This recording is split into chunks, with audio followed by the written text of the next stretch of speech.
제주도 남쪽 먼 바다에서 2에서 4m로 높게 일겠습니다. 서울 현재 기온 17.7도입니다. 5시 뉴스를 마칩니다. KBS.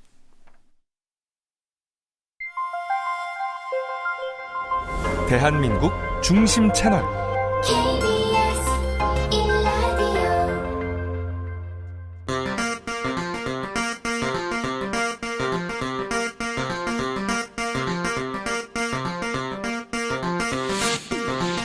주진우 라이브.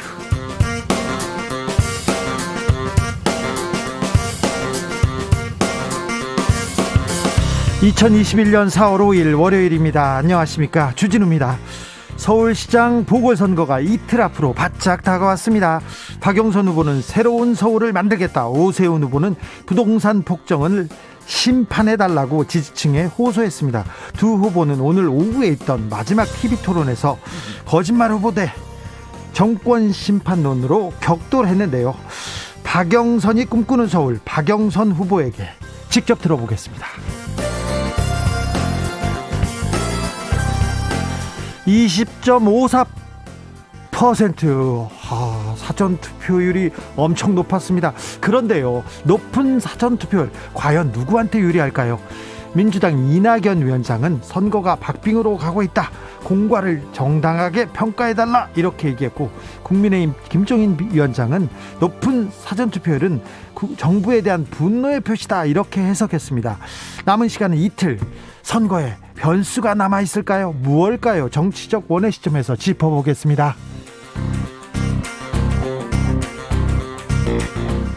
때는 2019년 3월이었습니다. 김학의 전 법무부 차관이 성접대 의혹에 대한 재수사가 시작되었습니다.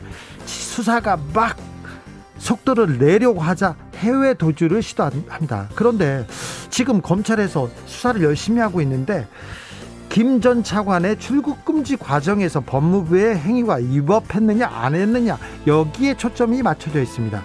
검찰은 어떻게 수사를 시작했고, 이번에는 공수처와 검찰 중에 누가 검사를 기소하느냐, 이걸 가지고 갈등하고 있습니다. 복잡하죠. 그런데 관련해서 대법원에서 중요한 판단이 나왔다고 합니다. 김은지 기자가 쉽게 정리해드립니다. 나비처럼 날아 벌처럼 쏜다. 여기는 주진우 라이브입니다. 오늘도 자중자애, 겸손하고 진정성 있게 여러분과 함께 하겠습니다. 화창한 식목일입니다. 오늘이 식목일이에요. 재보궐선거는 이틀 앞으로 다가왔고요. 그리고요, 청취율 조사도 또 다가왔어요. 아이고, 큰일입니다. 이번 조사 그 어느 때보다 중요합니다. 여러분의 단결된 표만이 저를 살릴 수 있다는 거, 이 시대를 미래로 갈 수 있다는 거, 여러분께 호소드립니다. 02로 시작되는 전화가 오면요, 일단 그렇게 전화하십시오. KBS 1라디오 5시 5분에 시작되는 주진우 라이브라고 그냥 외치세요. 그러면은 보이스피싱에서 자유로워질 수 있다는 거 제가 확실하게 말씀드립니다. 애청자분들께 추첨을 통해서 매일 10분께 모바일 커피 쿠폰, 커피 선물하겠다는 거 약속드립니다. 주진우 라이브의 단소리 쓴소리 주라 이행시도 받고 있습니다. 여러분의 많은 이야기 듣고 싶습니다. 샵 9730, 짧은 문자 50원, 긴 문자는 100원이고요. 콩으로 보내면 무료입니다. 그럼 주진우 라이브 시작하겠습니다.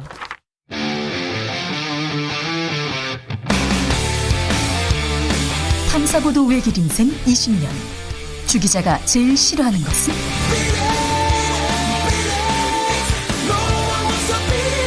이 세상에서 비리와 부리가 사라지는 그날까지, 오늘도 흔들림 없이 주진우 라이브와 함께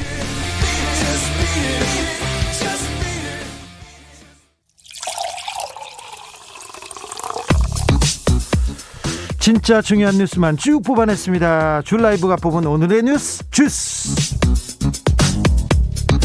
정상근 기자, 어서 오세요. 네, 안녕하십니까. 식목일입니다. 네, 식목일입니다. 네, 나무 안 심었죠?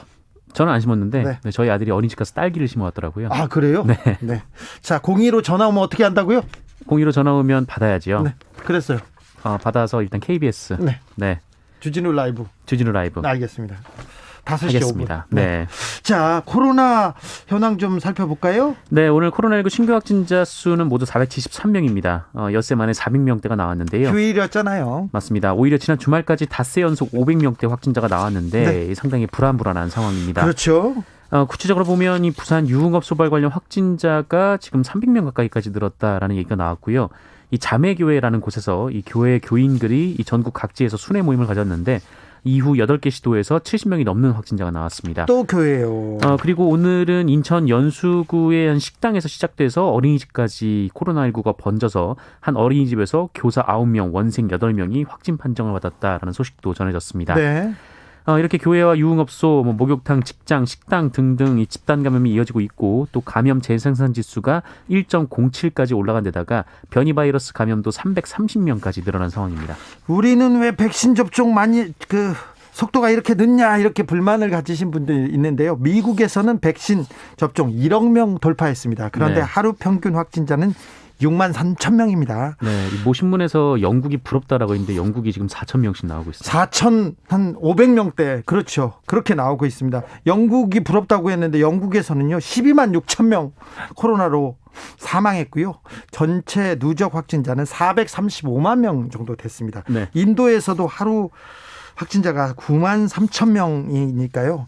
지금 4차 유행이 시작되려 한다. 매우 위기에 있다. 위험한 시기에 있다는 거 여러분께서 좀 강조하셔야 됩니다. 백신도 중요하지만 마스크 쓰고 거리 두기, 방역 수칙 잘 지켜야 됩니다. 정부하고 지자체에서 방역 수칙 단속 강화하기로 했어요. 네, 어제 대구 민담화를 정부가 발표했는데요. 대규모 재유행의 기로에 선 시점이라면서 이렇게 되면 짧은 시간 내에 하루 1,000명 이상까지 유행이 커질 수 있다라고 경고했습니다. 이거 무섭습니다. 그러면서 4월 한 달 동안에는 이 마스크 착용 그리고 손 씻기 같은 방역 수칙을 준수하고 이 불필요한 모임을 취소해 줄 것 그리고 백신 접종에 적극 동참해 줄 것을 당부했습니다. 그리고 오는 9일에 이 다음 주부터 적용할 사회적 거리두기 단계를 논의할 것으로 보입니다. 네. 그리고 각 지자체들은 다중이용시설에 대한 단속반을 구성해서 방역 수칙을 잘 지키는지 수시로 현장 확인에 나서기로 했습니다. 이 마스크 착용, 명부 작성 등은 기본이고요. 앞으로 출입 명부는 그 일행 가운데 한 명만 대표로 적는 일이 많았는데 모두가 출입 명부를 작성해야 합니다. 이 유흥시설 같은 경우에는 QR코드로만 출입 기록을 남겨야 하고요. 코로나 시대입니다. 밀착, 유흥시설은 조금 자제해 주십시오. 지금 굉장히 위험한 시기라는 거. 그런데 여러분의 현명한 태도 때문에 지금 우리나라는 그래도 잘 버티고 있다는 거 네네. 다시 한번 강조하고요. 네. 이제 어디 가서 음식물 먹는 것도 좀 더 조심해야 됩니다. 그렇습니다. 식사가 주 목적이 아닌 그 스포츠 경기장이나 도서관, 영화관 같은 데서는 음식물을 먹을 수 없고요. 이 키즈 카페에서는 지정된 장소에서만 음식 섭취를 해야 됩니다. 네. PC방도 디귿자 가림막을 설치해야만 식사를 할 수가 있고요. 이 단속이 적발되면 경고 없이 업주에게 곧바로 300만 원, 이용자에게는 10만 원 이하의 과태료가 부과됩니다. 단순히 실수였어요. 그래도 10만 원 벌금 낼 수 있습니다. 자, 재보궐선거 얘기 좀 해볼까요? 사전 투표를 했는데 역대급이죠. 네. 아주 높은 사전 투표율을 기록했어요. 네, 특히 지난 토요일에 비가 많이 내렸었는데요. 그러니까요. 투표율이 높았습니다. 투표 대상자 1,216만여 명 가운데 249만여 명이 투표해서 최종 사전 투표율은 20.54%로 집계가 됐는데 2018년 지방선거 때보다 높아졌습니다. 아주 사전 투표율이 높습니다. 그래서 누가 유리한지 누가 불리한지 서로 유리하다고 합니다. 그래서 어떤 당이 어떤 후보가 결집하는지 참 지켜보자고요. 오세훈 국민의힘 후보 측량 현장에 방문했다. 이 의혹이 계속 이어지고 있습니다. 네, 이 내곡동 땅 존재 자체를 몰랐다라고 해명했던 오세훈 국민의힘 서울시장 후보를 지난 2005년 해당 토지 측량 현장에서 봤다.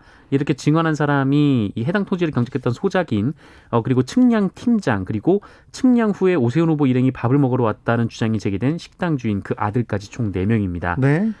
이에 대해 국민의힘과 일부 언론은 이 식당 주인이 오세훈 후보를 봤다고 해놓고 이 다른 언론과의 인터뷰에서는 모른다라는 답을 했다면서 이 증언의 신빙성에 문제를 삼고 있는데요. 하지만 식당 주인과 아들은 앞서 기자들의 연락에 얽히기 싫어서 모두 모른다라고 해왔다면서 이 증언을 하기로 결심한 이후 입장이 바뀐 것은 없다라고 반박했습니다. 박형준 국민의힘 후보 부산시장 후보죠. 성추문 사주 의혹에 대한 증언도 나왔습니다. 네, 이 과거 박형준 후보 측으로부터 돈을 받고 허위 성추문 폭로를 했다라고 주장한 김모 씨가 오늘 아침 TBS 라디오와 인터뷰를 했는데요. 2012년 일입니다. 네, 2012년 총선 당시 새누리당 경선 과정에서 자신이 성추행 가해자로 지목한 유재중 전 의원 관련 내용은 모두 기획된 것이다라고 주장했습니다. 김모 씨는 성추문 허위 폭로를 전후해서 직접 박형준 후보 그리고 그의 부인 조현 씨를 만난 사실이 있다라고 주장했고요. 자신이 허위 폭로 진술서를 작성하기 전에 박형준 후보가 이미 유재중 전 의원에 대한 성추문 폭로 관련 내용을 알고 있었다, 이런 취지의 주장도 했습니다. 또 다른 의혹도 폭로됐어요? 그렇습니다. 그 LCT의 실질 운영자로 알려진 이영복 회장의 측근으로 그 LCT 초기 부지 매입과 분양 업무를 담당했던 최모 씨가 이 TBS에 출연을 했는데요. 박형준 후보의 아들과 딸이 매입한 두 채는 LCT 고위 관계자 누군가가 따로 빼둔 매물이다라고 특혜 분양 의혹을 주장했습니다. 박형준 후보 측에서는 즉시 공작이라고 반박했습니다. 네, 하태경 국민의힘 부산 선대위 총괄 선대본부장은 오늘 민주당이 선거 전략을 잘못 짰다라면서 박형준에 대한 포지티브와 네거티브 간 싸움이 되었다, 이렇게 주장했습니다. 시민들 중 상당수가 민주당 후보가 누군지도 모를 것이다, 이렇게 주장하기도 했는데요. 그리고 박형준 후보의 성추문 공작 의혹에 대해서는 2012년에 이미 시끄럽던 사건이고 당시에 수사를 다 했다라면서 그때 문제없이 끝난 걸로 됐는데 이제 다시 누군가가 공작을 하고 있는 것 같다, 이렇게 주장했습니다. 오히려 김영춘 후보가 계속해서 임대료 전세를 얼마 이상 인상하면 안 된다고 주장을 해왔는데 자신은 34%까지 올린 적도 있다라면서 왜 본인의 소신과 실천이 다르냐, 이 내로남불이냐, 이런 취지에서 주장을 제기하는 것이다라고 비판했습니다. 2012년에 시끄럽던 사건인데요. 당시 검찰은 수사를 열심히 안 했더라고요. 제가 조금 봤더니. 네. 검찰에서 당시는 이명박 정부였기 때문에 이명박 정부의 검찰은 이 관련된 수사를 정말 형편없게 했더라고요. 박영선 서울시장 후보가 정의당에 도움을 요청했나 봐요. 네. 그런데 정의당에서 거절한 모양이에요. 네, 박영선 더불어민주당 서울시장 후보가 어제 그 인터넷 언론사 기자간담회를 통해서 내 마음 같아서는 심상정 의원 같은 분이 도와주면 좋겠다라며 전화도 했었다는 입장을 밝혔습니다. 예. 이 정의당 지지층의 지지를 에둘러 호소한 건데요. 네. 이에 대해 여영국 정의당 대표는 오늘 열린 대표단 회의에서 염치가 있어야 한다라고 일축했습니다. 여영국 대표는 박영선 후보는 중대재해기업처벌법 제정을 위한 국회 논의 과정에서 기업 입장을 대변해서 법의 실효성을 무력화시킨 당사자, 이렇게 주장했습니다. 당사자라고 했군요. 네. 박영선 더불어민주당 서울시장 후보 잠시 후에 인터뷰에서 이틀 남은 재보궐 선거 막판 전략이 뭔지 물어보겠습니다. 조금만 기다려 주세요. 임대료 인상 논란에 휩싸였던 더불어민주당 박주민 의원, 월세를 낮춘 모양입니다. 네, 임대차 3법 통과를 한 달여 정도 앞두고 그 월세를 크게 올린 더불어민주당 박주민 의원이 최근 세입자와 월세를 낮춰서 재계약을 했다라고 합니다. 크게가 9% 올렸죠? 네, 이 전월세 전환율 적용하면 한 9% 정도 올린 것으로 분석이 돼서 논란이 됐었는데, 네. 이후 김태년 원내대표 겸 이 대표 권한대행으로부터 공개 경고를 받은 데 이어서 박영선 후보 캠프의 홍보 디지털 본부장직에서도 물러난 바 있습니다. 예. 한편 이 박주민 의원 외에도 이 다른 여러 국회의원들이 임대차 3법 직전에 임대료를 인상한 바 있는데요. 그런데 다른 후보들은 어떻게 했습니까? 아직 소식이 없습니다. 그중에 주호영 원내대표는요? 네, 국민의힘 주호영 원내대표는 이 서초구 반포아파트 전세 보증금을 23.3% 인상한 바 있는데요. 관련 인터뷰에서 주호영 원내대표는 주위 시세에 맞춰서 했던 것이다라면서 문제될 것이 없다라고 주장한 바 있습니다. 가격이 형성되면 특별히 높게 받을 수도 없지만 낮게 받으면 다른 사람들에게 피해를 끼칠 수도 있다, 이렇게 주장했습니다. 이거 박주민 의원은 다른 사람에 비해서 또 낮췄는데 낮게 이렇게 받으면 다른 사람한테 피해를 끼칠 수 있다고 생각할까요? 다른 분들이. 자, 여러분의 상식의 판단에 맡기겠습니다. 더불어민주당 윤미향 의원 소식인데요. 기론옥 할머니가 아픈 심에도 불구하고 일정을 강행했다는 주장이 제기됐었어요. 네, 윤미향 더불어민주당 의원이 한국정신대문제대책협의회 상임대표로 활동하던 시절 위안부 피해자인 기론옥 할머니의 갈비뼈 골절에도 불구하고 유럽 일정을 강행했다라는 주장이 제기됐습니다. 여명숙 전 게임물관리위원회 위원장은 그제 유튜브 채널을 통해서 2017년 12월 이 기론옥 할머니의 의료 급여 내역을 공개했는데 유럽 귀국에서 직후에 병원에 간 결과 갈비뼈가 부러졌다라는 진단을 받았다는 겁니다. 이에 대해 윤미향 의원은 악의적인 주장이다라고 반박을 했습니다. 윤미향 의원은 당시 기론옥 할머니는 갈비뼈 골절을 의심할 만한 증상이나 정황이 없었다라면서 할머니의 가슴 통증은 귀국 후에 발생했다라고 주장했습니다. 네. 그러면서 뭐 윤미향 의원이 아프신 할머니에게 노래를 시켰다 이런 주장도 제기됐었는데 당시 할머님은 이 90세의 가수의 꿈을 이룬 자신처럼 희망을 잃지 말아달라는 말씀을 하시고 노래를 직접 부르셨다 이렇게 밝혔습니다. 노원구 세모녀 사건의 피의자가 결국 구속됐다고요? 네, 얼마 전 노원구의 한 아파트에서 세 모녀가 살해되고 또 피의자로 보이는 20대 남성이 자해한 채 발견된 사건이 있었는데요. 네. 이 스토킹에 의한 살인 사건으로 전해졌죠. 어제 법원이 25살 남성 김모 씨를 도주와 증거인멸의 우려가 있다며 구속했습니다. 네. 피해자들의 부검 결과 우발적이라고 보기 어려울 만큼 피해자들 모두 치명상을 입은 것으로 확인됐고요. 일부 보도에 따르면 피의자는 피해자들이 사망한 공간에서 사흘을 머무르며 생활을 해왔다고 합니다. 경찰은 범죄 심리 분석을 위해 프로파일러를 투입하고 필요한 경우 사이코패스 검사도 하겠다라고 밝혔습니다. 그리고 김 씨는 지난 1월 24일에도 피해자의 집을 찾아와서 가족들과 접촉했던 것으로 확인됐습니다.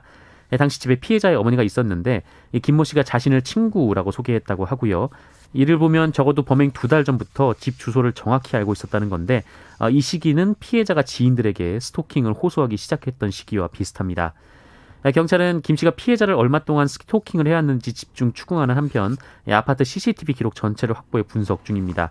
그리고 오늘 신상공개심의위원회가 열렸는데요. 지금 바로 조금 전에 네. 경찰이 피의자 신원을 공개했습니다. 24살이고요. 김태현 씨라고 합니다. 김태현 씨. 미국에서 한인들에 대한 혐오 범죄 이어지고 있습니다. 이거 걱정이에요. 네, 정말 걱정입니다. 미국 남동부 노스캐롤라이나주 한인이 운영하는 편의점에서 한 남성이 들어와서 쇠막대기를 휘두르며 난동을 부렸습니다. 용의자는 중국인은 떠나라라면서 욕설과 함께 난동을 부렸다고 하고요. 동료들이 있었는데 말리기는커녕 밖에서 이 모습을 촬영했다라고 합니다. 경찰은 이 20대 남성을 붙잡아서 증오범죄 혐의로 기소하는 방안을 검토하고 있습니다. 그리고 서부 워싱턴주에서는 50대 한국계 부부가 폭행당하는 영상이 공개돼서 공분을 불러일으키고 있습니다. 지난해 11월 벌어진 일이 뒤늦게 알려진 건데요. 10대 용의자의 갑작스러운 폭행에 피해자는 갈비뼈가 부러지고 얼굴에 피멍이 들었습니다. 현지 경찰은 용의자를 넉 달여 만에 체포했는데요. 인종차별적 범죄가 잇따르면서 한인사회의 불안감도 커지고 있습니다. 네. 혐오 범죄 어떤 이유에서도 용인될 수 없습니다. 엄벌에 처했으면 합니다. 대출이 필요한 고객에게, 여성 고객에게 술자리로 나오라고 한 은행 지점장이 있습니다. 요즘 세상에도 이런 사람이 있습니다. 네. 이 자영업을 하는 한 여성이 지난주 신용보증재단에 소상공인 대출을 문의했었다라고 합니다. 그러자 재단 측에서 하나은행 지점장을 소개해주면서 연락을 해보라 이렇게 연결을 해주었는데 그래서 연락을 했더니 그날 오후에 이 지점장이 빨리 와보라 이렇게 연락을 다시 취했다라고 합니다. 그래서 당연히 대출 상담인 줄 알고 가긴 갔는데 이 불러낸 곳이 은행이 아니라 무슨 횟집이었다고 하고요. 피해 여성이 이 지점장을 만났는데 이미 얼굴이 빨갛고 눈도 충혈돼 있었으며 이 초면인데 악수를 하자라고 하더니 방 안으로 데리고 들어갔다라고 합니다. 이 방 안에는 이미 술병들이 널려 있었고 다른 남성이 한 명 더 있었다고 하고요. 그래서 이 피해 고객은 술을 안 먹는다라고 했더니 이 대리를 불러줄 테니까 술 먹으라 이렇게 반말을 했다고 하고요. 요즘 8, 90년생들은 이런 자리 있으면 뻣뻣하게 굳는다 이렇게 말까지 했다고 합니다. 피해 여성은 당연히 자신을 접대 여성으로 여기는 듯한 말에 모욕감을 느꼈다라고 하고요. 네. 그리고 그 자리를 빠져나온 후 이 다음 날 곧바로 항의 전화를 걸었다고 합니다. 이 지점장이 그때 사과를 했는데 그때부터 본인의 사무실 근처에 도착해 있다 뭐 이런 식으로 계속 수차례 전화와 문자를 해왔고 이 지점장의 부인도 이 남편이 그럴 사람이 아니다 이 자살할까 두렵다라는 등의 연락으로 무마를 시도했다고 합니다. 지점장 부인도 이 피해 여성한테 지금 전화를 했다고 연락을 했다고요? 네네. 직원들도 찾아와서 언론에 제보를 하지 말라 이런 부탁을 했다고도 하고요. 언론에 따르면 현재 하나은행 측은 해당 지점장에게 대기 발령 조치를 내렸고 조사를 할 예정이라고 합니다. 하나카드 사장님께서 그 여성에 대한 진짜 혐오 발언을 해서 얼마 전에 주진우 라이브에서 스페셜에서 다룬 네. 적이 있었는데 하나은행 지점장님도 그렇고 은행이 공정, 신용 이런 게 가장 중요한 부분 덕목인데 요새 은행에서 이런 일이 자주 일어납니다. 참 안타깝습니다. 주스 정상근 기자 함께했습니다. 감사합니다. 고맙습니다. 주라 이행시 속속 들어오고 있습니다. 3012님께서 주진우 없으면 라디오 들을 의미가 없지. 아유 이렇게 칭찬하시면 너무 짜고 친 것 같잖아요. 네. 7865님 주요 시사가 궁금할 때 라디오를 켜서 KBS 1라디오 주진우 라이브. 그렇죠. 그렇습니다. 9097님 5시 5분 최진우님 2%만 이 방송만 기다립니다. 잘 듣고 있습니다. 힘내세요 최진우님. 아유 주진우입니다. 네, 주진우 라이브입니다. 네, 죄송합니다. 제 발음이 최로 들렸습니까? 더 노력하겠습니다. 4909님 서울 보느라 받았더니 보험 국민만족도 조사라네요. 진우형 제작진분들 미안하네요. 아닙니다. 조금 이따 전화가 또 갈 거예요. 걱정하지 마세요. 2424님 진행자님 청취율 걱정 마세요. 제가 라디오 크게 틀고 택시 손님 모시고 일합니다. 아이고 감사합니다. 안전운행 하십시오. 교통정보도 좀 알려드릴게요. 공인혜 씨. 네, 이 시각 교통정보입니다. 교통량 부쩍 늘었습니다. 먼저 서울시내 올림픽대로 공항 쪽 반포대교 지난 1차로에서 추돌사고 발생했는데요. 뒤로 성수대교부터 사고관 지나 여의 하류 쪽으로 꽉 막혀 있고요. 더 가서 성산대교부터 가양대교 쪽으로 다시 속도 떨어집니다. 잠실 쪽은 올림픽대교 부근 4차로에서 오늘 내내 작업이 이어지는데요. 반포대교부터 1시간은 예상하셔야겠고요. 이전 여의 하류 부근 하위차로 차단하고서도 시설물을 보수 중이라 부근 서행합니다. 구리 쪽 강변북로 동호대교 부근 4차로에서도 작업 여파받고 있습니다. 이전 가양대교부터 작업 구간 지나 성수대교 쪽 이동에 50분이 넘게 걸리고 있습니다. 고속도로에선 남해고속도로 부산 쪽으로 진리의 나들목 진입로에서 트레일러 단독 사고 처리 중인데요. 이 사고 차량 진입로를 막고 있어서 운행이 불가하니까요. 미리 진리에서 부산 방면 이용 차량 국도를 이용하셔야겠고요. 동해고속도로 포항 쪽 외동 2터널 안 2차로에선 화물차 단독 사고 처리하고 있습니다. KBS 교통정보센터였습니다. 주진우 라이브.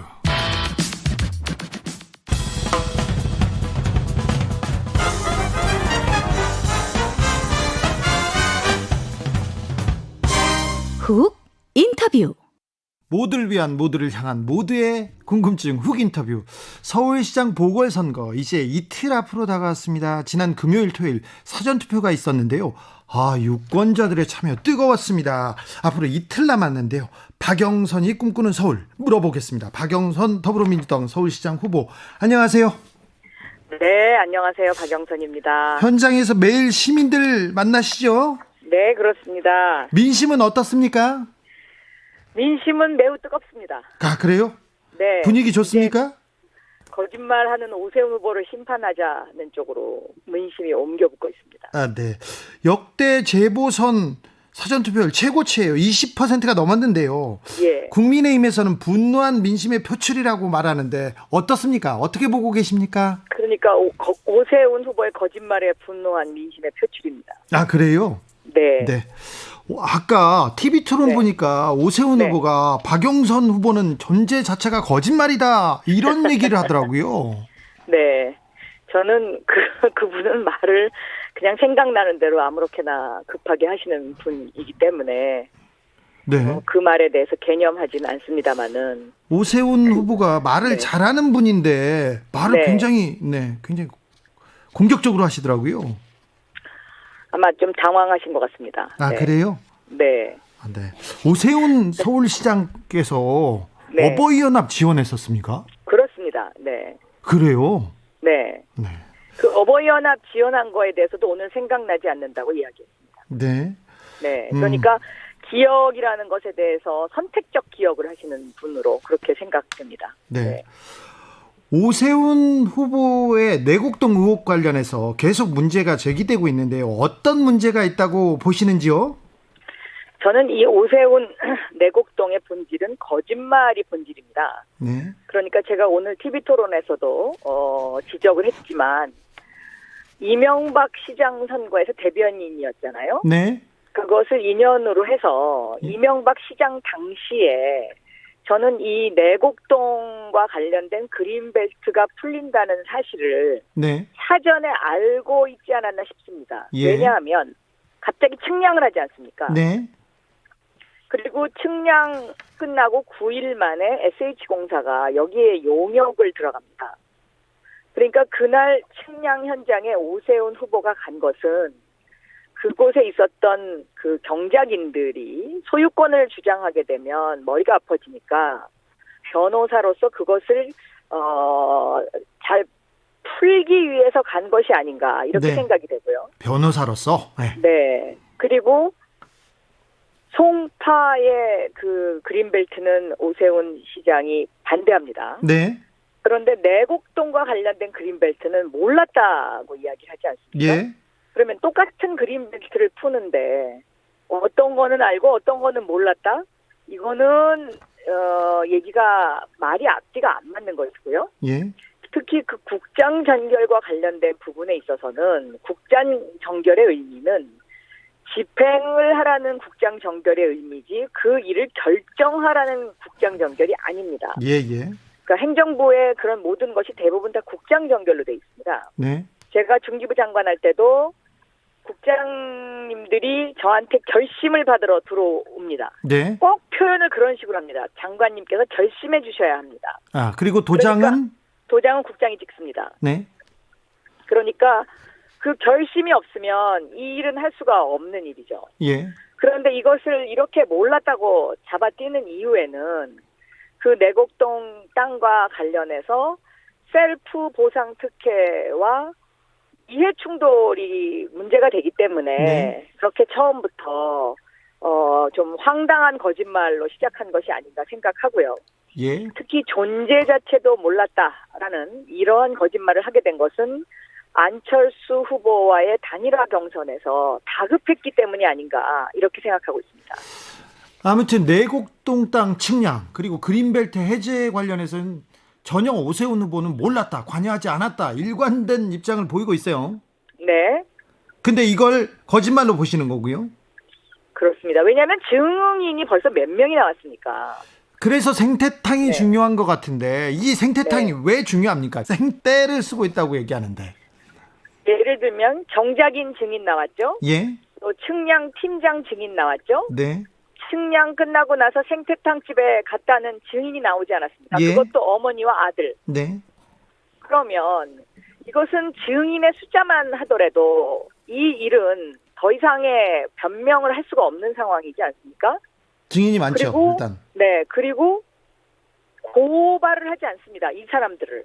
네. 아니, 대질신문을 하면 끝날 일이라고 하면서 대질신문 당장 하자 그러면 딴 얘기합니다. 수사 주체가 없다고 지금 얘기하시죠. 그렇습니다. 예. 경찰과 검찰이 부르지 않기 때문에 못한다. 이렇게 이야기를 하는 앞뒤 안 맞는 이야기를 하고 있고요. 아, 고소고발이 없었네요. 이 사안에 대해서.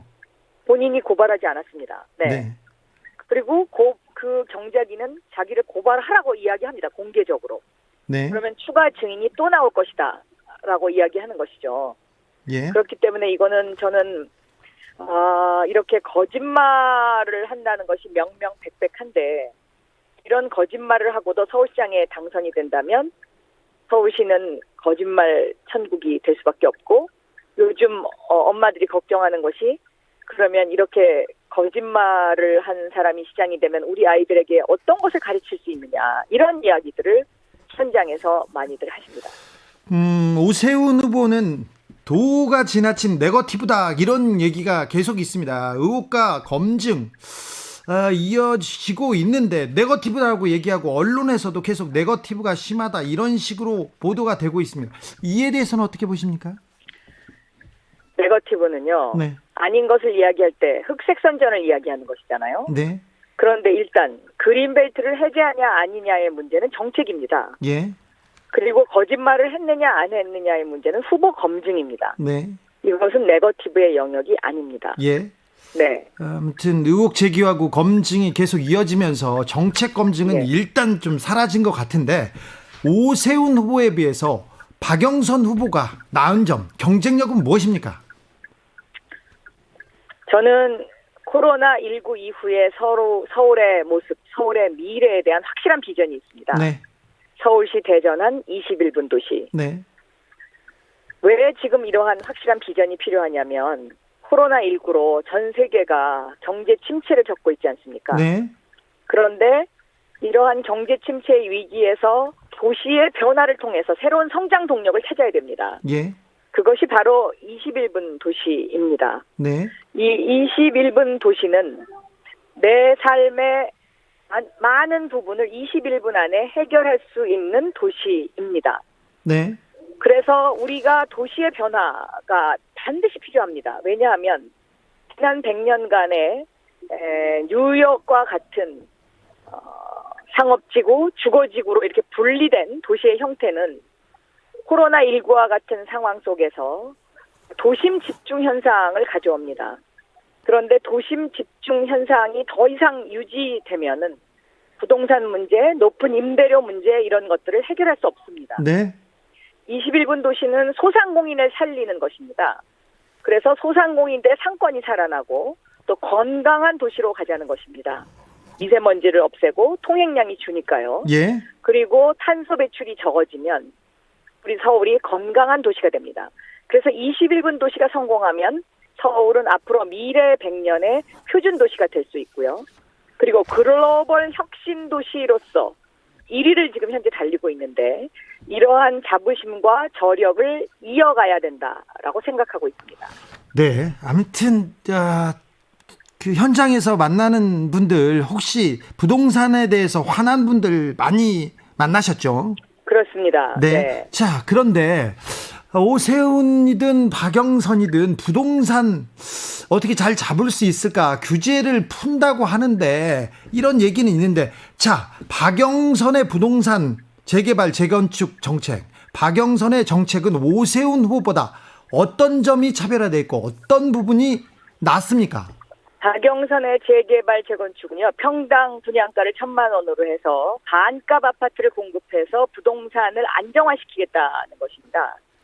오세훈 후보의 재개발 재건축은 기득권, 특권층을 위한 투기 세력들을 위한 정책입니다.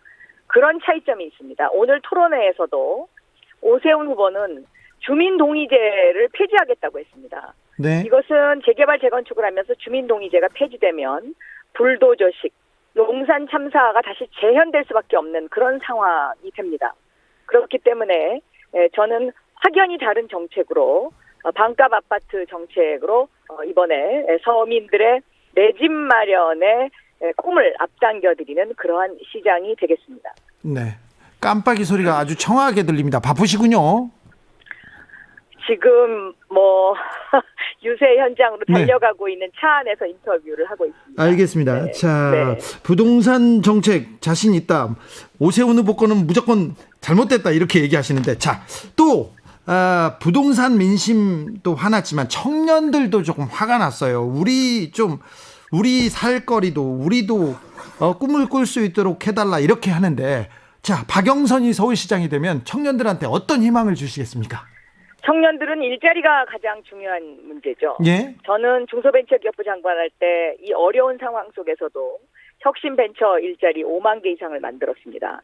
그러한 경험으로 저는 청년의 일자리를 확실하게 만들겠습니다. 네. 먼저 디지털 청년 정책관 이 자리를 10,000개를 만들도록 하겠습니다.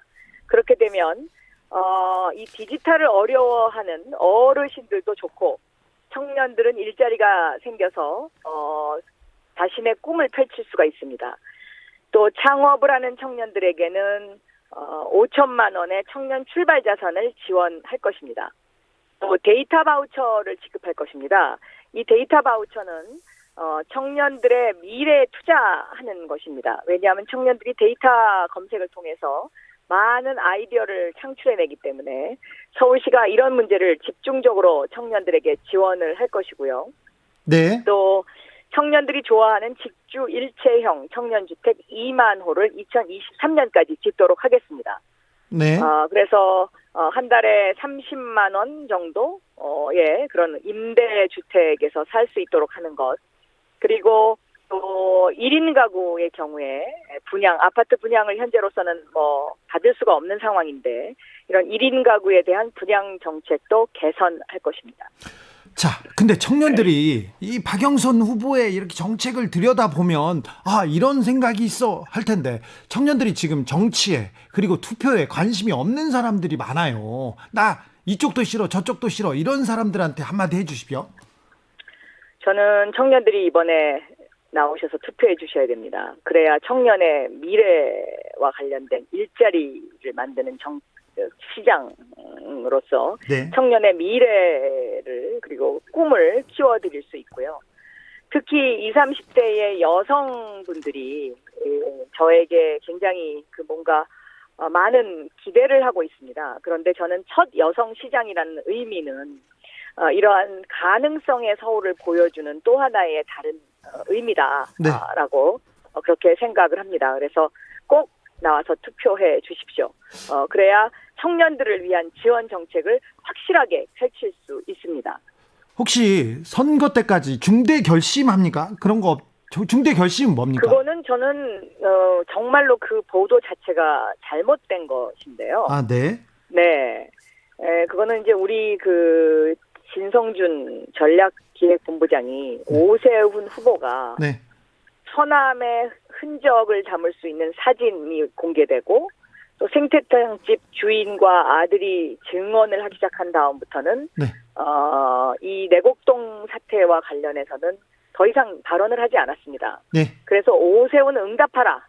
응답하고 그 응답을 듣고 우리가 중대한 결심과 관련된 부분을 발표하겠다. 네. 이렇게 이야기한 것입니다. 아하, 예. 오세훈 후보 관련돼서 중대한 얘기를 하겠다 이거 얘기였군요. 그렇습니다. 네. 알겠습니다. 자, 내일 모레 재보궐선거 서울시장 선거에서 박영선이 이깁니까? 승리합니다. 네. 박영선이 서울시장이 되어야 하는 이유가 뭡니까? 지금 소상공인의 매출이 조금씩 회복되고 있습니다. 예. 이 불씨를 살려야 됩니다. 이 네. 불씨를 살리려면 안정적인 시정을 운영할 수 있어야 되고 정부와 소통하고 시의회와 소통이 가능한 시장이어야 됩니다. 네. 그런데 불통시장이 들어오게 되면 이 불씨가 다시 꺼질 수밖에 없습니다. 또 코로나19의 방역 문제도 백신 접종 문제도 빨리 백신 접종을 순조롭게 해서 우리가 종식시켜야 됩니다. 코로나19를. 그런데 이러한 일들을 하기 위해서는 정부와 순조롭게 소통하는 시장이 와야지 백신 가짜뉴스를 만들고 백신 불신을 조장했던 후보가 시장이 된다면 서울이 많은 혼란을 초래할 것입니다. 그리고 우리는 서울의 미래의 좌표를 분명히 찍어야 됩니다. 서울이 정쟁의 대상이 돼서는 안 됩니다. 잃어버린 1년이 서울을 10년 후퇴시킬 것입니다. 그렇기 때문에 내일 모레 기호 1번 박영선이 승리할 수 있도록 꼭 표를 선택해 주셨으면 감사드리겠습니다. 여기까지 듣겠습니다. 마지막으로 뭐 하시고 싶은 말씀 있습니까? 네, 저는 반드시 우리 자라나는 여성 후배들을 위해서 승리하고 싶습니다. 그리고 소상공인의 이런 아픔과 지친 힘든 삶을 하루라도 빨리 회복시키기 위해서 승리하고 싶습니다. 박영선의 추진력과 박영선의 중소벤처기업부 장관으로서의 성과를 보고 꼭 투표해 주십시오. 기호 1번 박영선 합니다. 박영선입니다. 지금까지 박영선 더불어민주당 서울시장 후보였습니다. 감사합니다. 감사합니다. 내일은 오세훈 후보 모셔서 이야기 나눠보겠습니다. 오세훈 후보가 응답하지 않으면 오세훈 후보 측 분이라도 오셔서 얘기 듣도록 하겠습니다. 나비처럼 날아 벌처럼 쏜다. 주진우 라이브.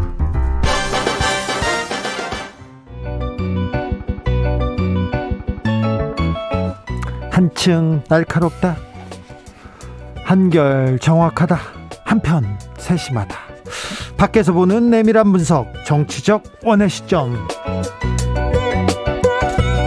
오늘의 정치권 상황 원외에서 더 정확하게 내밀하게 분석해 드립니다. 최민희 전 더불어민주당 의원, 어서 오세요. 안녕하세요. 불굴의 희망 최민희입니다. 오늘은 파란 잠바를 이렇게 파란 자켓을. 제가 대학교 때부터 파란색이 어울린다고들 해서 예쁘게 보이고 싶어서요. 알았어요. 네, 알겠습니다. 김연아 국민의힘 비상대책위원 나와 계시죠? 네, 안녕하세요. 우리 네. 김연아 위원은 지금 부상을 당하셨다면서요. 네? 네? 잠깐 경미한 좀 자동차 사고가 있어서요. 그래가지고 부득이하게 네. 전화 연결했습니다. 몸은 괜찮으세요? 네, 괜찮습니다. 걱정해 주셔서 감사합니다. 아이고 걱정입니다. 얼른 낫고 나오세요. 네, 알겠습니다. 4.7 재보궐선거 이틀 남았는데 사전투표율이 역대 최고치랍니다. 20%가 넘었어요. 여야 모두 유리하다고 얘기하는데 어느 쪽 말이 맞는 걸까요? 김연아 위원님? 네, 뭐 사전 투표율이 이번에 굉장히 역대로 높게 나온 것에 대해서 저희 정당도 굉장히 고무적으로 생각하고 있습니다. 특히 이제 재보궐선거는 투표 당일날 쉬는 날이 아니고 평일이어서 투표율이 보통 많이 저조하고 예. 그래서 조직을 동원할 수 있는 정당이 굉장히 유리하다라고 하는 것이 여태까지의 일반적인 의견이었는데요. 이번에 마침 또 사전투표일이 공휴일이 껴있었고 주말이 껴있었고 했었는데 기대보다 많은 분들이 사전투표에 참여해 주셨습니다. 저는 그만큼 이번 선거에 대한 국민들의 관심이 높다라는 것을 증명한다고 보고 있고요. 또 이번 선거가 왜 하는 선거이겠습니까? 그 말 자체가 지금 선관위에서 쓰지 말라고 하는데 저는 왜 이번에 재보궐선거를 하는지를 묻지 못하는 이 선거 국민들이 많이 분노하시는 선거라고 생각하고 그것이 반영된 결과라고 생각합니다. 최민희 의원님? 이게 확실히 긍정적인 게 있습니다. 그동안에 국민의힘 쪽에서 사전투표 음모론까지 나오지 않았습니까? 네. 그러니까 앞으로는 사전투표에 대해서 누구도 이의를 달 수 없게 됐다. 이번 선거를 계기로. 아, 예. 그러니까 역시 국민에 의해서 조금씩 정치도 전진한다. 이런 느낌이고요. 아, 네. 만약에 지금 현재 여론조사처럼 완사이드한 거라면 저는 사전투표율이 높을 것 같지 않습니다. 이건 막판 양쪽 지지층이 결집된 결과로 봐야 하는 거죠. 네. 그래서 원래 정치권이 아전인수 해석하는 게 정당이거든요. 네. 그래서 각자 지지층이 결집했다. 그래서 우리에게 유리하다. 이거는 뭐 당연한 것이고요. 네. 그리고 만일에 여론조사처럼 나온다면 뭐 투표할 필요 없잖아요. 앞으로 여론조사로 뽑으면 되지. 그런데 여론조사 결과가 20% 차이 나도 0.6% 차로 패배한 후보도 있고 네. 25% 차이 나다가 당선된 후보도 있기 때문에 그러니까 저는 이번 사전투표율이 22% 정도 될 거라고 봤는데 네. 토요일에 비가 오는 바람에 제 예측이 틀려서 매우 아쉽습니다. 거의 그러면 예상대로 흘러가고 있습니까? 네. 이 선거는 그 최민희 의원 예상대로 잘 가고 있습니까? 일단 막판에 지지층이 결집한다. 특히 네. 이번 선거는. 이 부분은 그대로 가는 것 같습니다. 양쪽 지지층이 다 결집하고 있다. 네. 이렇게 봅니다. 부동산의 성난 민심 이기 그래서 정권을 심판해야 된다. 야당의 주장이 어느 정도 먹혀드는 것 같습니다. 최민희 의원님. 일단 정확히 부동산 민심 이 표현보다 핵심은 부동산 폭등에 대한 심판이거든요. 네, 부동산 폭등에 대한 심판이죠. 그런데 네. 저는 만약에 김종인 위원장이 선거 초기에 뭐라 그랬냐면 국민의힘에는 내부에 후보가 없어서 경제 전문가로 외부에서 찾겠다고 했어요. 네, 계속 그랬죠. 예, 그렇게 해서 국민의힘 쪽이 이렇게 흠결이 많은 후보들이 아니었다면 저는 그냥 부동산 폭등에 대한 정부 여당의 책임을 묻는 쪽으로 갔다고 봅니다. 네. 그런데 시중에 바닥 여론을 보면 고민에 빠진 겁니다. 유권자들이. 네. 아니 부동산 폭등 선거인데 부산 지역 후보의 경우는 눈만 뜨면 새로운 부동산이 나옵니다. 예. 그리고 본인이 부동산 폭등의 최대 수혜자고 그 처가 투기와 밀접하게 관계된 분이에요. 예. 그냥 고민에 빠지게 되는 거죠. 그리고 서울의 같은 경우도 지금 내곡동 문제가 딴 문제가 아니에요. 부동산 문제거든요. 네. 그래서 저는 이게 정치권이 굉장히 그 유권자들께 죄송한 거는 새로운 가치는 새로운 후보에게 예를 들면 정말 야당이 참신한 후보를 내세웠다면 오히려 선거구don 단순했을 텐데 네. 막판에 굉장히 고민하고 있더라. 이렇게 봅니다. 최민희 의원하고 거의 비슷한 해석을 전광훈 목사가 저한테 하더라고요. 거의 비슷했습니다. 네. 민주당에서 오세훈 박형준 후보 측에 제기하는 의혹도 부동산 문제와 관계가 좀 있지 않을까요? 김연아 의원님? 네, 저도 정치를 하는 입장에서 민주당은 전략적인 측면에 있어서 굉장히 탁월한 기획력을 갖고 계신 것 같습니다. 아하. 부동산 정책 실패가 성남 민심에 굉장히 중요한 요인인 건 맞습니다. 네. 그러나 저는 LH 사태가 터지면서 민주당이 이 부동산 문제를 자신들에게 몰매가 떨어지는 것을 일종의 상대방에 돌리기 위한 굉장히 전략적 큰 드라이브를 걸었는데요. 바로 그게 박형준 후보와 오세훈 후보의 어떤 그런 의혹 문제인 것 같습니다. 예. 그런데 저는 그렇게 관심을 돌리면 돌릴수록 성남 민심의 어떤 파도는 부동산을 넘어서 정치권 전반에 대한 불신, 또 문재인 정부의 전반적인 실정, 무능에 초점을 맞추는 것 같은데요. 오늘 2시에 마지막 두 후보 토론회가 있었습니다. 예. 부동산 투기 이해충돌 얘기하는데, 글쎄 제가 봤을 때는 계속 박영선 후보의 앵무새 같은 반복적인 내곡동 문제 제기에 국민들이 어떤 느낌을 받으셨을까? 저는 오히려 실체가 없는 떼쓰기라는 생각이 들었고요. 또 오후에 기사를 보니까 박영선 후보의 그 남편분이 하시는 법률회사의 이해충돌 문제가 기사화됐더라고요.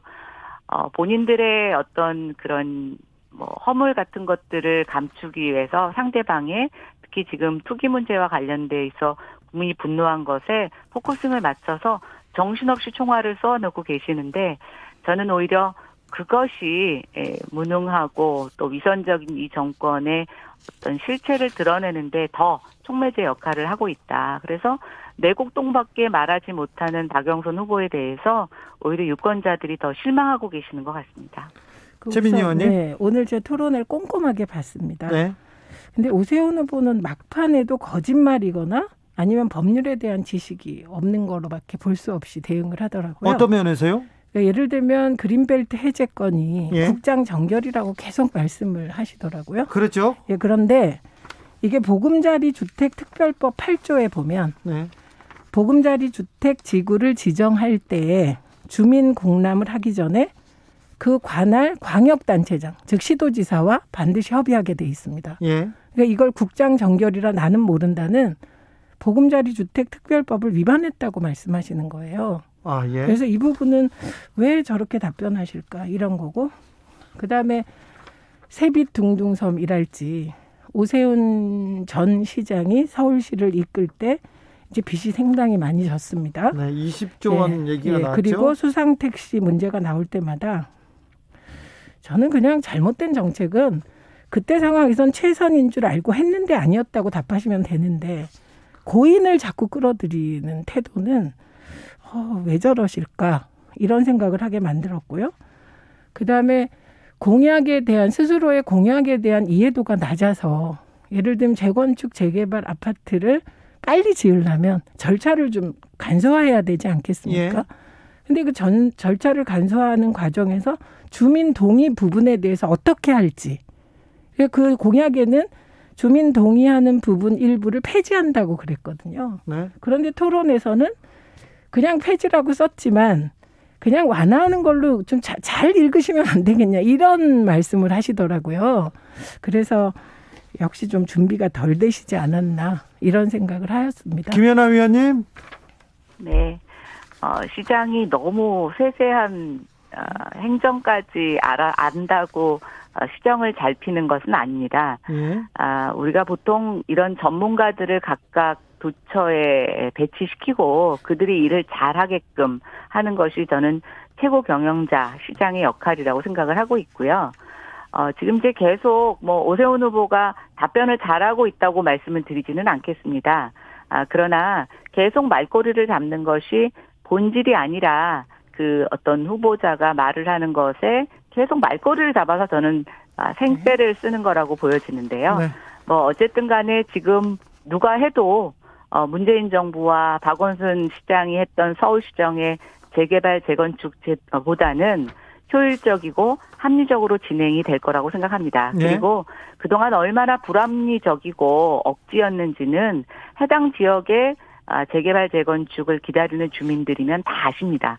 그리고 이게 재개발 재건축만 못해서가 아니라 재개발 재건축이 원활하게 이루어지지 않다 보니까 서울에서 양질의 아파트 공급이 이루어지지 않고 이번에 그 오세훈 후보의 현장 유세에서 많은 청년들이 자원 유세를 했는데요. 네. 그 내용 중에 제가 공통점을 발견했습니다. 원래 서울에 살고 있었는데 임대료가 너무 올라서 서울에서부터 쫓겨난 사람들이라는 얘기들을 아주 반복적으로 하고 있습니다. 결국 이기적이고 편협한 재개발, 재건축, 도시재생 정책이 얼마나 많은 무고한 시민들에게 재산상의 피해와 삶의 질을 망치는 피해를 줬는지 이번 기회에 깨달아야 된다고 생각하고요.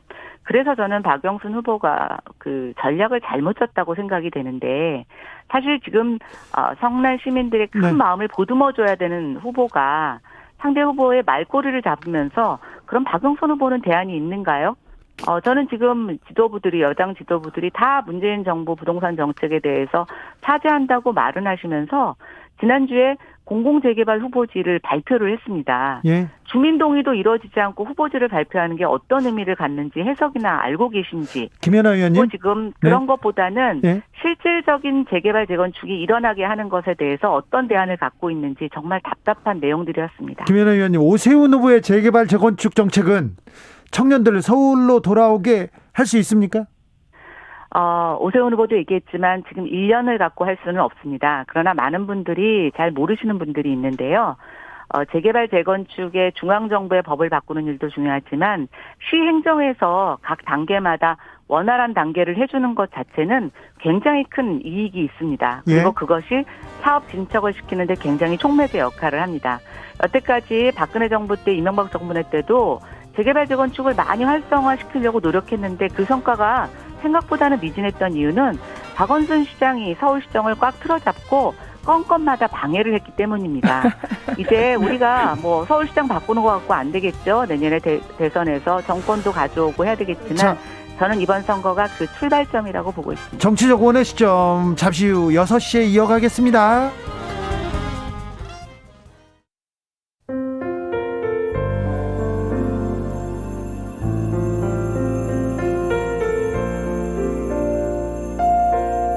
KBS 라디오 연중기획 희망충전 대한민국 424번째 이야기. 안녕하세요. 아나운서 이연주입니다. 올해 4살이 된 시은이는 어린이집에 다니기 시작했습니다. 처음으로 시은이를 세상 밖으로 내보낸 엄마는 걱정이 큽니다. 선천성 거대 모반증이라는 희귀병을 갖고 태어난 시은이. 얼굴과 몸을 둘러싼 검은 점들이 친구들에게 놀림감이 되진 않을지, 그로 인해 시은이가 마음 아파하면 어떡하나 초조합니다. 엄마는 시은이에게 피부 재건 수술을 시켜주고 싶은데요. 혼자서 가정을 책임지는 엄마 힘으로 비싼 수술 비용을 마련하는 건 여간 어려운 일이 아닙니다. 시은이에게 밝은 미래를 선물하고 싶은 엄마의 간절한 바람이 꼭 이뤄질 수 있도록 여러분이 든든한 버팀목이 돼주세요. 코로나19 여파로 사례자와 취재팀의 안전을 위해 사연으로 대신 전달합니다. 여러분의 따뜻한 손길이 희망의 빛이 됩니다. ARS 060-700-1580 060-700-1580 한 통화 3,000원으로 희망을 선물해주세요. KBS 라디오 연중기획 희망충전 대한민국은 초록우산 어린이재단, 인탑스 주식회사, 그리고 청취자 여러분과 함께합니다. ARS 060-700-1580 한 통화 3,000원입니다.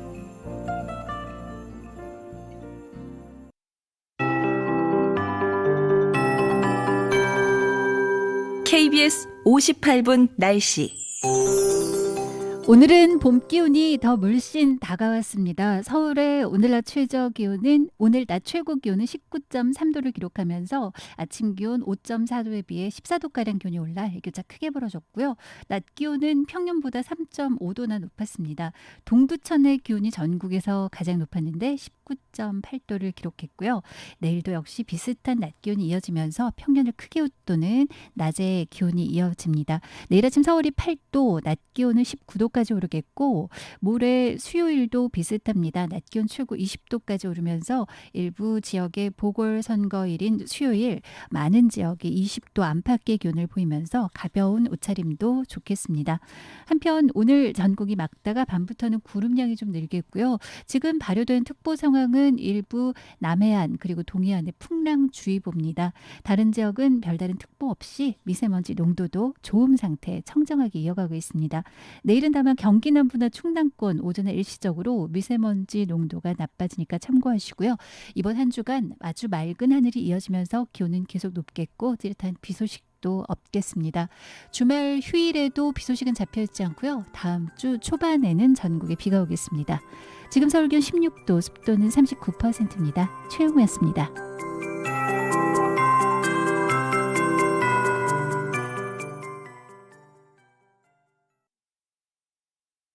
정성을 다하는 국민의 방송 KBS가 6시를 알려드립니다.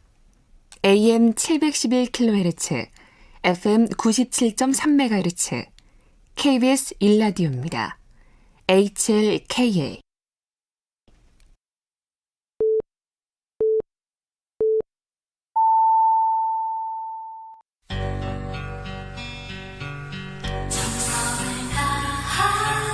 정성을 다하는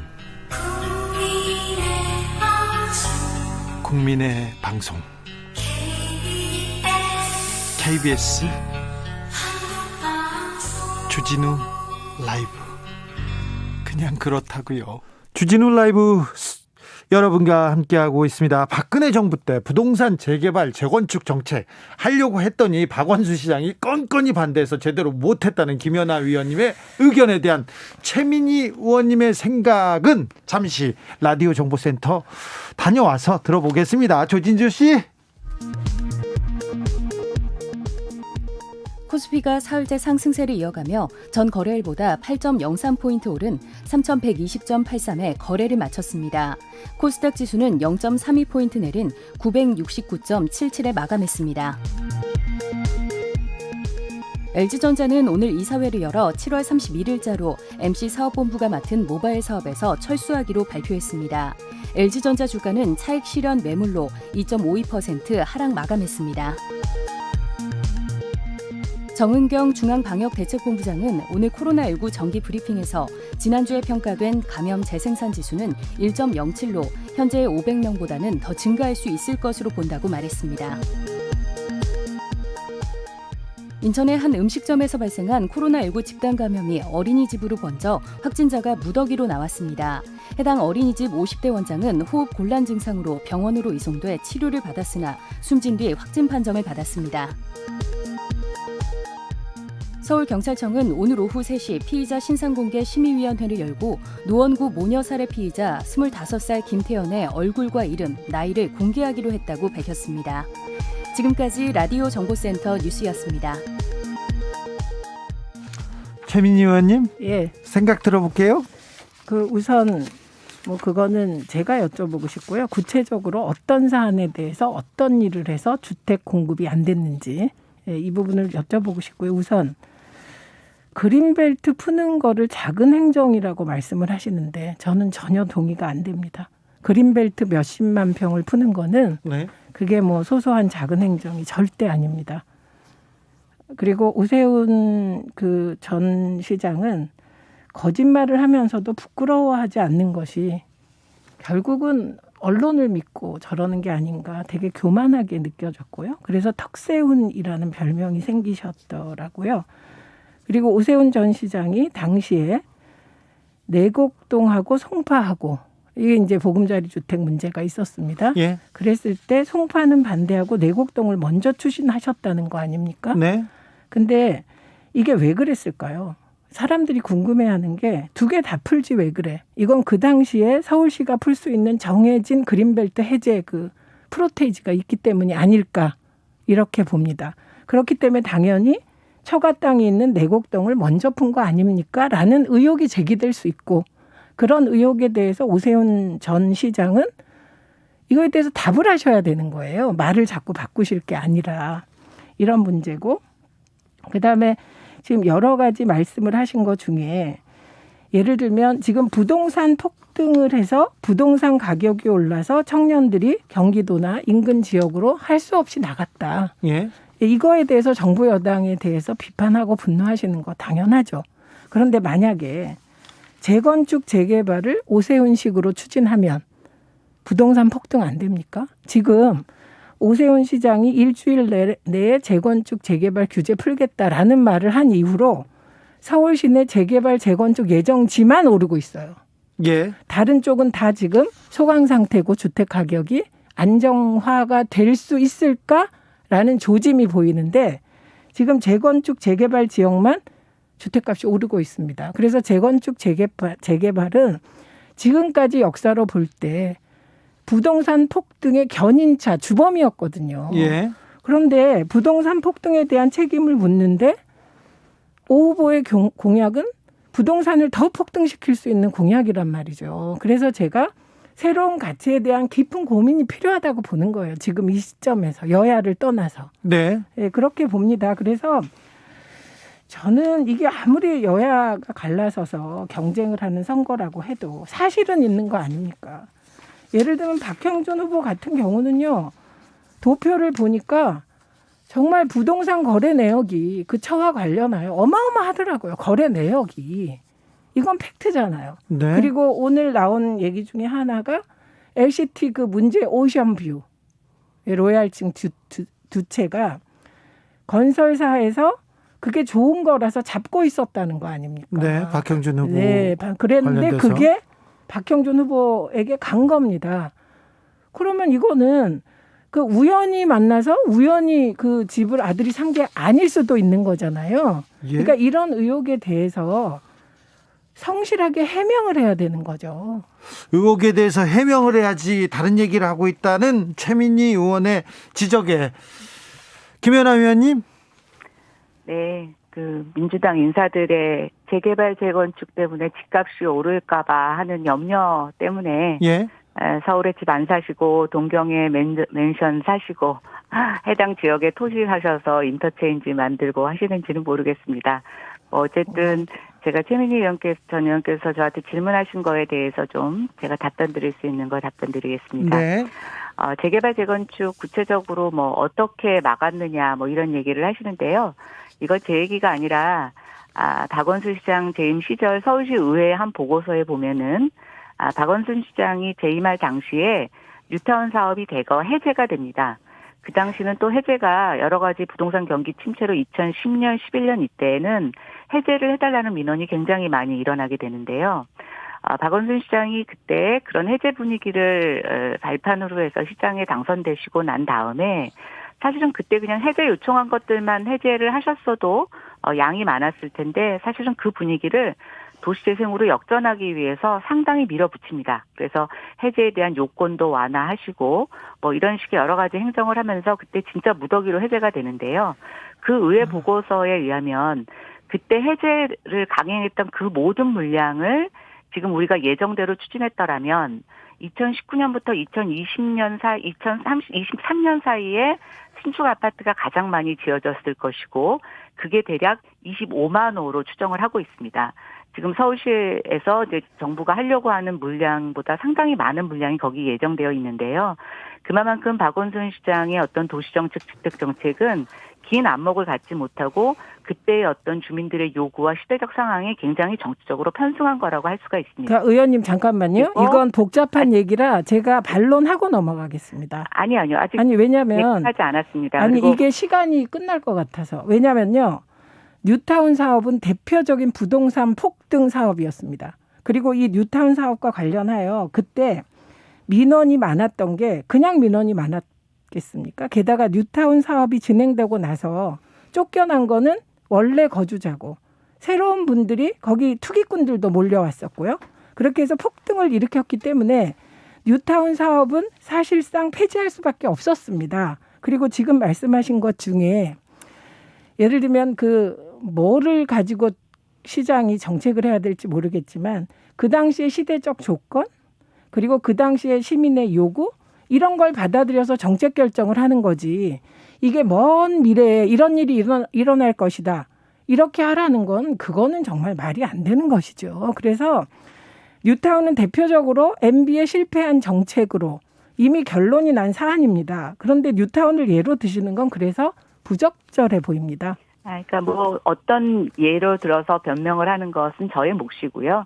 그것에 대한 비판도 또 민주당의 몫입니다. 그러나 제가 말씀드리는 것은 제 시각에서 그때 상황 판단을 한 것이고 우리가 정권을 통해서 여러 가지 제도가 바뀔 수는 있습니다. 그러나 재개발 재건축 사업은 통상 10년이 넘게 걸립니다. 즉 정권보다 더 시간이 많이 걸리는 거죠. 예. 재개발 재건축 사업하면서 정권이 2번, 3번 바뀝니다. 그러면 앞으로의 시장들은 어떻게 정책을 피워나가야 되느냐라는 것에 대한 답을 다시 듣게 되는데요. 지금 재개발 재건축 때문에 기대감 때문에 가격이 오릅니다. 이게 당연합니다. 그러나 그 가격은 사업이 완공되고 나면 다시 내려앉고 상하됩니다. 그런데 의원님 그런 적 없습니다. 대한민국에서. 아니죠. 그런데 대한민국에서 재개발 재건축이 이루어지고 집값이 안정된 경우는 재개발 못 들어봤습니다. 제도를 억제하다 보니까 이것이 특정 지역만 오르고 내리만 할 문제를 갖고 서울 전역 대한민국 전체를 지금 이 지경으로 만든 것입니다. 앞으로 재개발 재건축 기대감 계속 가져가기 어렵습니다. 지금 기대감이 올라가지만 예정대로 개발이익 환수하고 또 분양가 상한제 적용하고 하면은 다 그런 이익들 다시 환수될 수 있습니다. 그러면 의원님은 있는 정책에 대해서 그렇게 확신이 없습니까? 아니 잠깐만요. 그래서 지금 후보자가 규제 완화를 하겠다는 건 도대체 무슨 규제를 완화하겠다는 겁니까? 지금 규제 완화가 나온 건요. 잠깐만요. 좀 들어보세요. 계속 반복되는 겁니다. 아닙니다. 지금 이미 문재인 정부 정책 중에 재건축 재개발과 관련하여 대안을 제시 안 한 게 아니에요. 거기에 공공개발과 민간개발을 섞어서 손잡고 할 수 있는 개발 방식을 제안을 했는데 이거는 재건축업자, 재개발업자 그쪽에서 안 받아들이고 있는 겁니다. 그러면 그 문재인 정부가 추진하고 있는 이런 혼합 방식의 재개발, 재건축 방식이 바로 의원님이 지금 얘기하신 초과된 이윤을 일정 부분 공공 영역에 기부 체납하는 방식이거든요. 근데 저는 여기서 김연아 의원님은 역시 전문가라 다르다고 느끼는 게 사실 2015년에 재건축 재개발 관련하여 아파트 규제를 많이 풀었거든요. 이건 박근혜 정부와 당시에 자유한국당이 주도했어요. 그런데 그 당시에 초과 이득 회수라 초과 이윤 회수라든지 이런 부분에 대해서 후퇴했었단 말이죠. 이것이 강화되는 거에 의원님은 최소한 찬성하시는 거죠. 2015년은 자유한국당이 아니고 새누리당이었고요. 그 새누리당 어쨌든 자유한국당 새누리당 같은 당 아닌가요? 그때 한시적으로 경기가 좋지 않았고 또 실효성이 없어가지고 유예했던 것이 있습니다. 근데 제가 아까 말씀드리는 것처럼 재개발 재건축은 사업자나 이런 게 하는 게 아니라 결국 조합이 하는 거고요. 조합은 각각의 유권자인 국민들입니다. 거기 사업자가 붙어서 어떤 내용들을 조언할 수는 있지만 결국은 조합원들이 동의하지 않으면 할 수 없는 건데요. 네, 맞습니다. 문재인 정부 들어서 계속 재개발 재건축을 독려하지만 사실상 그 내용을 보시면 사유재산권을 거의 박탈하거나 환수하는 등의 굉장히 강력한 조치를 취하고 있어서 국민들이 거기에 응하지 않는 것입니다. 아니 그리고 한 말씀 잠깐만요. 한 말씀 더 드리면 앞으로 지금 하겠다고 하더라도 주민들의 동의를 얻지 못하면 못하는 건데요. 그래서 이번에 오세훈 후보가 주민 동의 부분에 그 절차 있잖아요. 그 부분을 대폭 완화시키겠다고 한 거죠. 저는 그 내용은 제가 확인한 내용이 아니라서. 폐지라고 되어 있습니다. 주민 동의 절차에. 어쨌든 지금 주민 동의와 관련된 부분이라든가 안전진단 이런 것들 전반적인 것이 다 세밀한 검토가 필요합니다. 왜냐하면 큰 축에서 본 것이 아니라 그때그때마다 어떤 가격이 오르거나 투기 조짐이 보이면 그것을 잡기 위해서 핀셋 규제한 결과가 이렇게 됐기 때문에. 잠깐만 한마디만 제가. 의원님 뉴타운 얘기하셨는데 지금 남양주 일부 지역에도 뉴타운 지정됐다가 막 문제가 된 지역은 다 바로 말씀하신 주민 간의 갈등 해소가 안 돼서 사업이 안 되는 거거든요. 그러니까 저는 이번에 오세훈 후보 공약 중에 주민 동의 부분의 일부 절차를 폐지한다는 부분은 이건 너무 이거야말로 대중 영합적인 거다. 위험하다. 이런 생각이 들더라고요.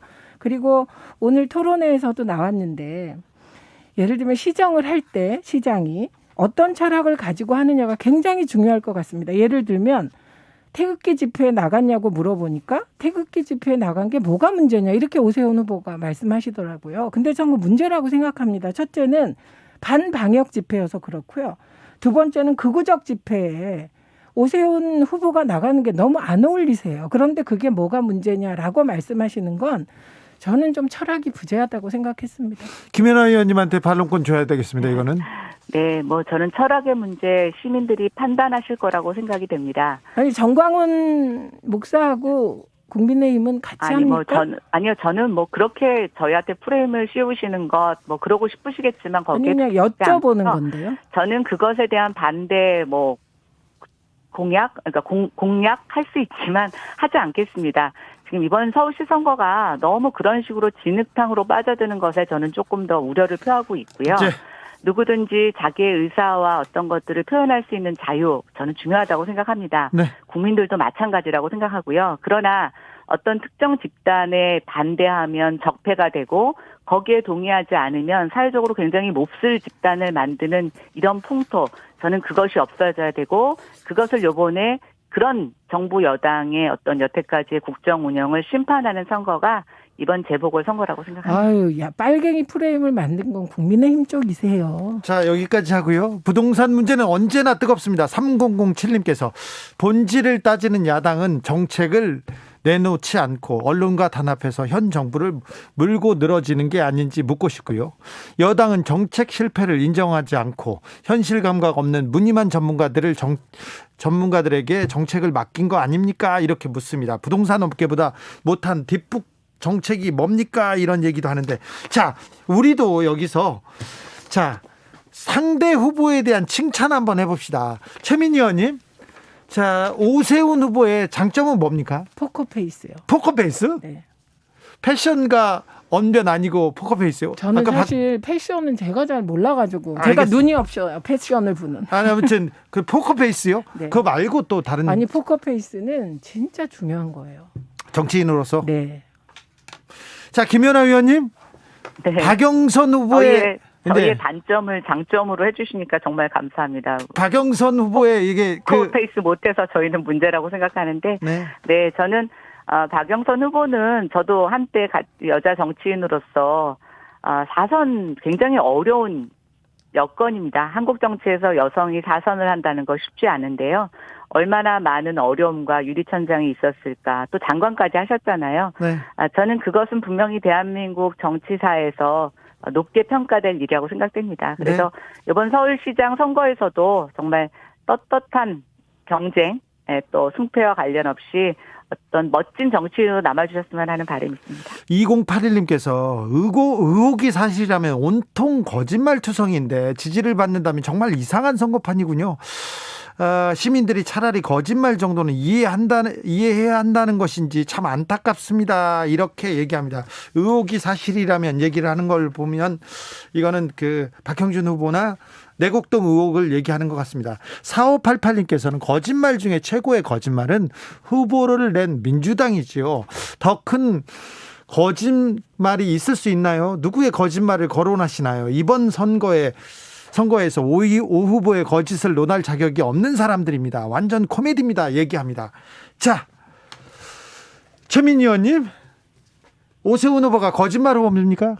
거짓말 하셨죠. 그리고 본인도 인정하셨죠. 인정했다고요? 왜냐하면 말을 바꾸셨잖아요. 예를 들어 저는 선거판에서 그 땅 존재도 몰랐다 이러다가 그게 마음속에 땅이 없다. 의식 속에 땅이 없다. 이렇게 말을 바꾸시는 분은 그게 거짓말이니까 거짓말 바꾸기가 되는 거잖아요. 김연아 의원님. 네, 저는 말 바꾸기가 거짓말이라고 하면은 대한민국 정치인들의 100%는 다 거짓말쟁이고요. 저는 그것보다 더 우리가 위선적인 건 뭐냐면 잘못을 인정하지 않고 잘못된 것을 계속 맞다고 우기면서 그것을 비판하는 사람들을 모두 다 거짓말쟁이로 만드는 것이 더 나쁘다고 생각합니다. 자, 부산으로 잠깐 가보겠습니다. 부산에서 박형준 부산시장 후보에 관련된 의혹이 지금 계속 나오고 있습니다. 김연아 의원님 어떻게 보고 계신가요? 네, 너무나 많은 의혹이 쏟아져 나오고 있어서 저도 다 체크를 못 하고 있습니다. 체크하기가 힘들 정도로 많이 나오고 있어요. 예.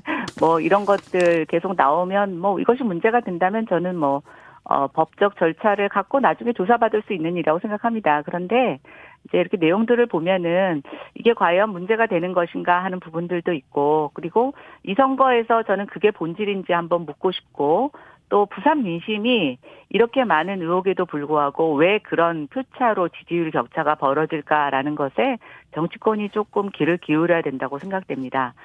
저는 옛날에 그 추미애 장관이 본인 아들과 관련된 여러 가지 얘기가 나왔을 때 정말 재미있는 표현을 쓰신 게 있는데 기억나는 게 있습니다. 확인되지 않은 의혹이라는 얘기를 쓰셨습니다.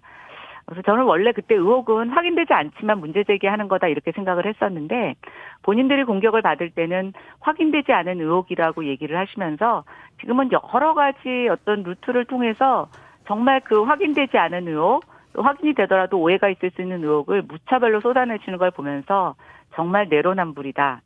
이런 말씀은 안 된다고 하셨는데, 어쨌든 뭐 누구를 특정한 건 아니지만, 예, 요즘 내로남불 대신 LH로 남불이다 이렇게 쓰면 안 걸린다고 누가 가르쳐 주시더라고요. 네. 예, 그래서 뭐 하여튼 모르겠습니다. 저는 뭐 유권자들의 심판을 겸허하게 받겠습니다. 그러나 이 선거 이후에 정치권은 정말 이번 선거를 통해서 많은 반성과 앞으로 어떻게 나가야 될지 고민해야 되는 시점이라고 생각합니다. 최민희 의원 마지막으로. 예, 우선 후보한테 집중하겠습니다. 저는 다른 후보 아닌 사람들 하기 시작하면 끝이 없어요. 우선 그 거짓말을 만들었다는 건 전혀 아니고요. 내곡동 땅을 박영선 후보가 샀습니까? 박영선 후보 시집이 산 게 아니잖아요. 그리고 특히 뭐 측량 현장에 가구한 거가 안 중요하다고 하면서 말을 왜 자꾸 바꿉니까? 그리고 더 무서운 건 그 생태탕집 아들이 어머니가 처음에 아들이 다칠까 봐 무서워서 언론에서 하도 전화가 와서 우리 모른다 이렇게 했다는 거 아닙니까? 그거를 한 언론사가 29일에 인터뷰한 거를 며칠 지나서 보도해요. 그게 뉴스입니까? 그건 뉴스도 아니잖아요. 지난 거지. 그런데 그 생태땅집 아들과 어머니가 협박을 당하고 있다고 합니다. 네. 혹시 누군가 그 보수 세력이나 국민의힘을 지지하는 분들이 그런 일 하고 있다면 국민을 협박하는 일을 선거 기간에 하지 말아주시길 바라고요. 박형준 후보는 성추행 공작 교사 아내에 대한 이 의혹이 마지막에 나왔는데요. 이게 그냥 나온 게 아니고 관련 사건의 판결문, 검찰 수사 기록에 들어 있습니다. 아내의 이름이. 네. 그러니까 이거는 꼭 답하셔야 될 것 같고요. 그리고 박형준 후보는 그냥 의혹이 아니라 본인이 인정한 것도 있습니다. 세금은 내고 등록 안 한 미등기 상태의 부동산에 대해서요.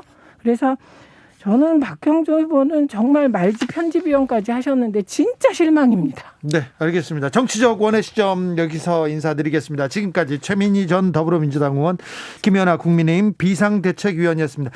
감사하고요. 김연아 의원님 건강 챙기세요. 네, 감사합니다. 감사합니다. 고맙습니다.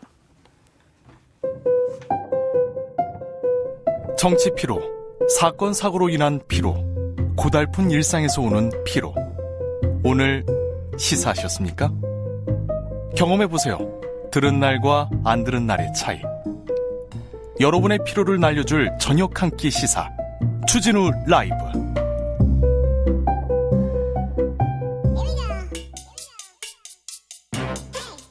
뉴스를 향한 진지한 고민, 기자들의 수다. 라이브 기자실을 찾은 오늘의 기자는 은지옥이요. 시사인 김은지입니다. 오늘 준비한 첫 번째 뉴스부터 가볼까요? 네, 검찰이 차규근 법무부 출입국 외국인 정책본부장과 이규원 검사를 기소했습니다. 이게 무슨 말이에요?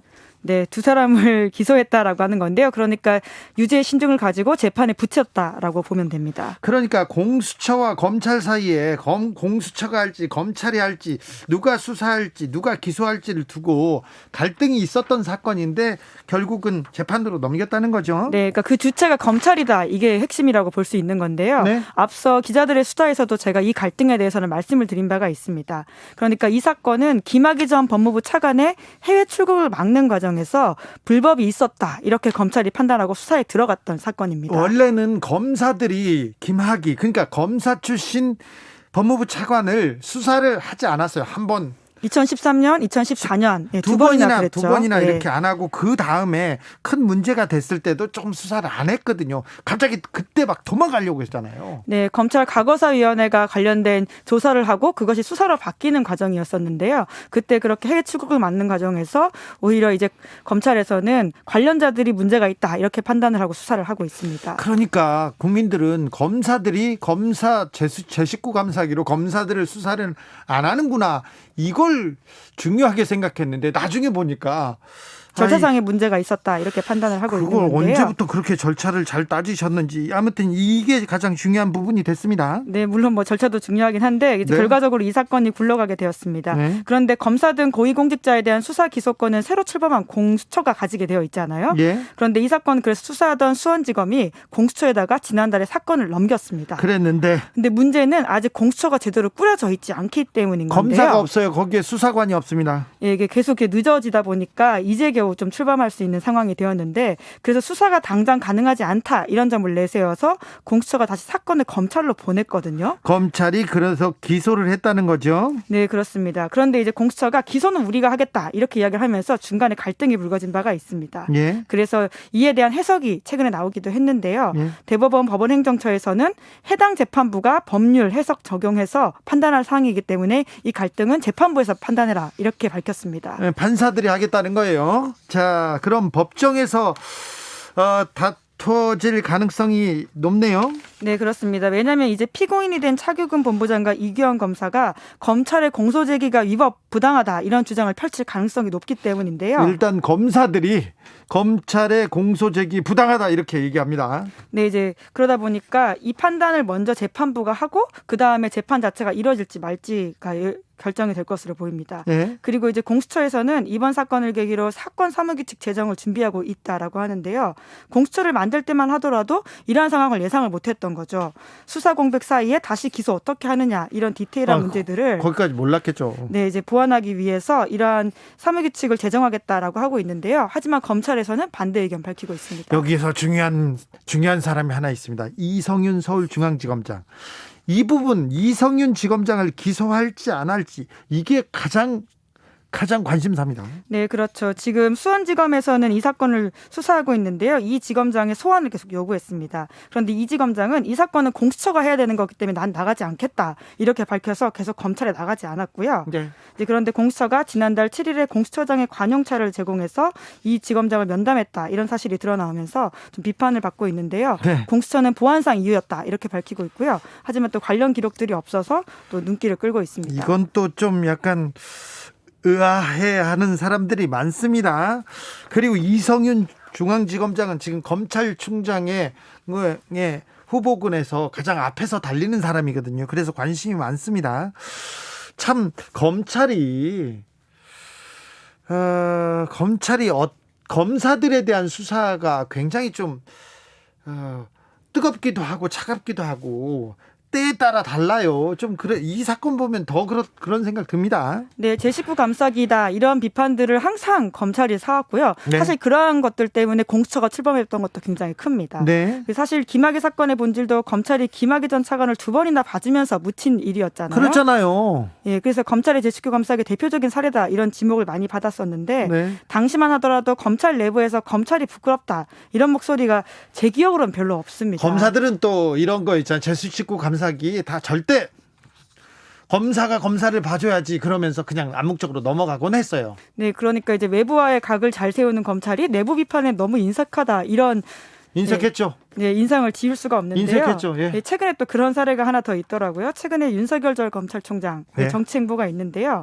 예, 그동안의 검찰의 독립성, 중립성을 검찰 스스로 굉장히 강조해왔는데 또 이것에 대해서는 내부 비판의 목소리가 굉장히 적습니다. 한 검사가 이 글을 썼죠. 이런 글을. 네, 박철환 대구지검 안동지청장이 지난달 31일 검찰 내부에 이를 비판하는 글을 처음으로 올렸습니다. 네.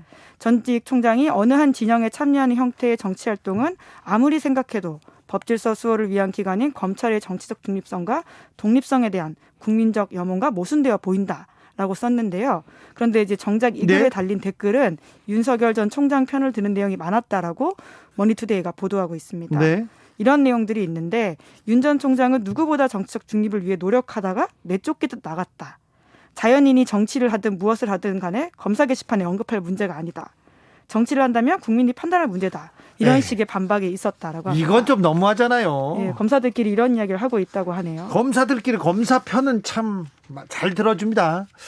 강원랜드 부정채용 비리 수사가 있었어요. 그랬죠. 안미영 검사가 폭로했던 사건이죠. 폭로했었습니다. 예. 어떠냐면 검사 출신 정치인을 수사하려고 했더니 위에 있는 검사들이 못하겠다고 자기가 근거를 가지고 이렇게 얘기를 했었죠. 네, 시사인에서 열심히 보도했죠. 특별수사팀을 꾸렸는데 결국은 수사를 못하겠어요. 그 부분도 다시 좀 문제 제기돼야 되는데 하는 생각이 듭니다. 우리가 그거 취재 많이 했는데요. 네, 뭐 결과적으로 기소가 되긴 했는데 그 기소 자체가 굉장히 부실했다라는 비판을 그렇죠. 샀죠. 네네. 예, 그리고 무죄를 받았고요. 검사들에 대한 허물을 수사하는 거는 굉장히 좀 노력하지 않습니다. 다음 뉴스로 가볼까요? 네, 트럭 시위라고 들어보셨습니까? 트럭을 타고 시위합니까? 네, 타는 건 아니고요. 항의하는 장소로 트럭을 보내는 시위 방식입니다. KBS 앞에도 와 있는데요. 그 택진형 관련된 거 있잖아요. 예, NC 그렇죠. 관련된 게임 관련된 거를 KBS 앞에서 막 거기서 트럭이 와서 그 시위를 하고 있더라고요. 그리고 또 K-팝 팬들이 주로 소속사에 많이 그렇죠. 보냅니다. 네. 많이 보내더라고요. 네, 그거 봤어. 말씀하신 그 지금 게임사도요. 네. 게임사 앞에 굉장히 트럭들이 있다라고 하는데요. 이게 트럭 시위인가요? 네, 코로나19 이후에 아무래도 집합 제한이 있다 보니까 이러한 트럭 시위가 좀 더 흔해졌다라고 합니다. 돈은 좀 들지만 이건 효과적인 것 같더라고요. 네, 근데 이러한 트럭 시위가 JTBC 앞에서도 열렸다라고 하는데요. 어떤 일입니까? 네, 오는 6월 방영 예정인 드라마 설광화라고 있습니다. 네. 여기서 민주화 운동을 폄훼하고 안기부 및 독재 정권을 미화했다 이런 주장을 하면서 트럭 시위가 열렸다라고 하는데요. 네. 온라인 커뮤니티에서 역사를 지키는 사람들이라는 이름으로 200여 명이 돈을 모아서 이러한 시위를 열었다고 합니다. 6월에 방영합니까? 네, 이제 그렇게 예정되어 있다라고 하는데 네. 이 드라마가 민주화 운동을 다루는 내용인데 남자 주인공이 난파 간첩이다 이런 설정이 있다고 하고요. 그러니까 난파 간첩이 민주화 운동을 했다면서요. 네, 또 그러다 보니까 민주화 운동의 북한 개입설 이런 가짜 뉴스들이 있잖아요. 사람들은 어떤 생각을 할까 하면 5.18 민주화 운동 때 그때 북한에서 군인들이 내려와 가지고 반란을 일으켰다는 그 말도 안 되는 음모론. 그렇죠. 구급파들의 가짜 뉴스라고 할 수 있죠. 예, 거기에 그걸 생각할 거 아닙니까? 네, 게다가 또 서브 남자 주인공도 안기부 팀장인데 매력적인 캐릭터로 나온다고 시놉시스에 쓰여 있다고 해요. 여자 주인공 이름이 영초였지 않습니까? 그렇죠. 예. 네, 물론 JTBC는 미방영 드라마의 시놉시스와 캐릭터 설명 일부 등 단편적인 정보들이 왜곡되어 있다면서 지금까지 상황이 모두 오해다 이렇게 반박을 하고 있는데요. 네. 하지만 이러한 의구심들이 계속 시청자들에게 식히지가 않으면서 트럭 시위로까지 이어졌다고 합니다. 네. 영초 원리를 썼던 서명숙 제주올레 이사장이 저희 전 편집장이었죠. 편집국장이었어요. 저희 상사였어요. 그분이 되게 걱정하고 가슴 아파합니다. 네, 여러모로 좀 논란이 여전히 식히지가 않고 있고 예. 네, 의구심을 가지고 있는데요. 네, 예. 이 역사 왜곡하면 조선 구마사 생각납니다. 네, 그렇죠. 이미 폐지가 된 드라마입니다. 조선시대 배경에 중국 음식, 중국풍 소품이 등장을 해서 문제가 됐었는데요. 네. 시청자 항의로 방송 2회 만에 폐지가 되었습니다. 최근에는 그런데 한국 드라마가 굉장히 파급력이 있지 않습니까? 한국 드라마는 아시아에서 다 팔립니다. 중화권에서도 다 팔리고 그래서 중국 투자를 받으려고 그렇게 만든 거 아닌가 이런 생각도 해봐요. 네, 그런 의심들이 많습니다. 왜냐하면 지난해부터 최근 몇 년 동안에 중국 투자를 받거나 중국 제작사가 참여한 작품들이 많다라고 하는데요. 네. 게다가 지난해부터 한복과 김치를 겨냥했던 중국의 소위 문화동북공정이 시도가 있다라고 의심을 받는데 이러한 반중 정서도 영향을 미쳐서 이렇게 시청자들이 나선 것으로 보입니다. 그 조선구마사도 그럼 중국 투자를 받았나요? 네, 우선 스튜디오 플렉스 등 3개 회사가 100% 국내 제작비로 만들었다 이렇게 밝히고 있는데요. 하지만 그 구조가 좀 복잡합니다. 그 관련된 회사의 모회사인 YG 엔터테인먼트의 지분 일부를 중국 텐센트 등 이런 곳에서 돈을 내서 합작 투자했다고 하거든요. 그렇죠. 그러니까 뿌리를 찾아가면 있는 거죠. 중국에서 연예계에 투자 많이 했어요. 그래서 관여가 있을 수 있군요. 네, 그래서 조선구마사의 작가도 의도적으로 역사 왜곡을 하지 않았다 이렇게 해명을 했지만 제작 과정에서 안일했음은 인정했다고 합니다. 네. 네, 게다가 또 최근에 TVN의 빈센조라는 작품에서는 거기 송중기가 중국 비빔밥을 먹었다면서요. 네, 그렇죠. 좀 황당한 설정인데 논란이 되자 제작진은 PPL을 중단하고 문제가 된 장면을 OTT 서비스에서 내렸다라고 합니다. 1928님께서 말도 안 되는 사실을 굳건히 믿는 사람들이 많은 상황에서 오해받을 만한 드라마를 만드는 거는 좀 더 깊게 생각해야 했어요. 얘기하는데 청취자들의 그리고 시민의 말에 좀 귀를 기울이는 게 맞는 것 같습니다.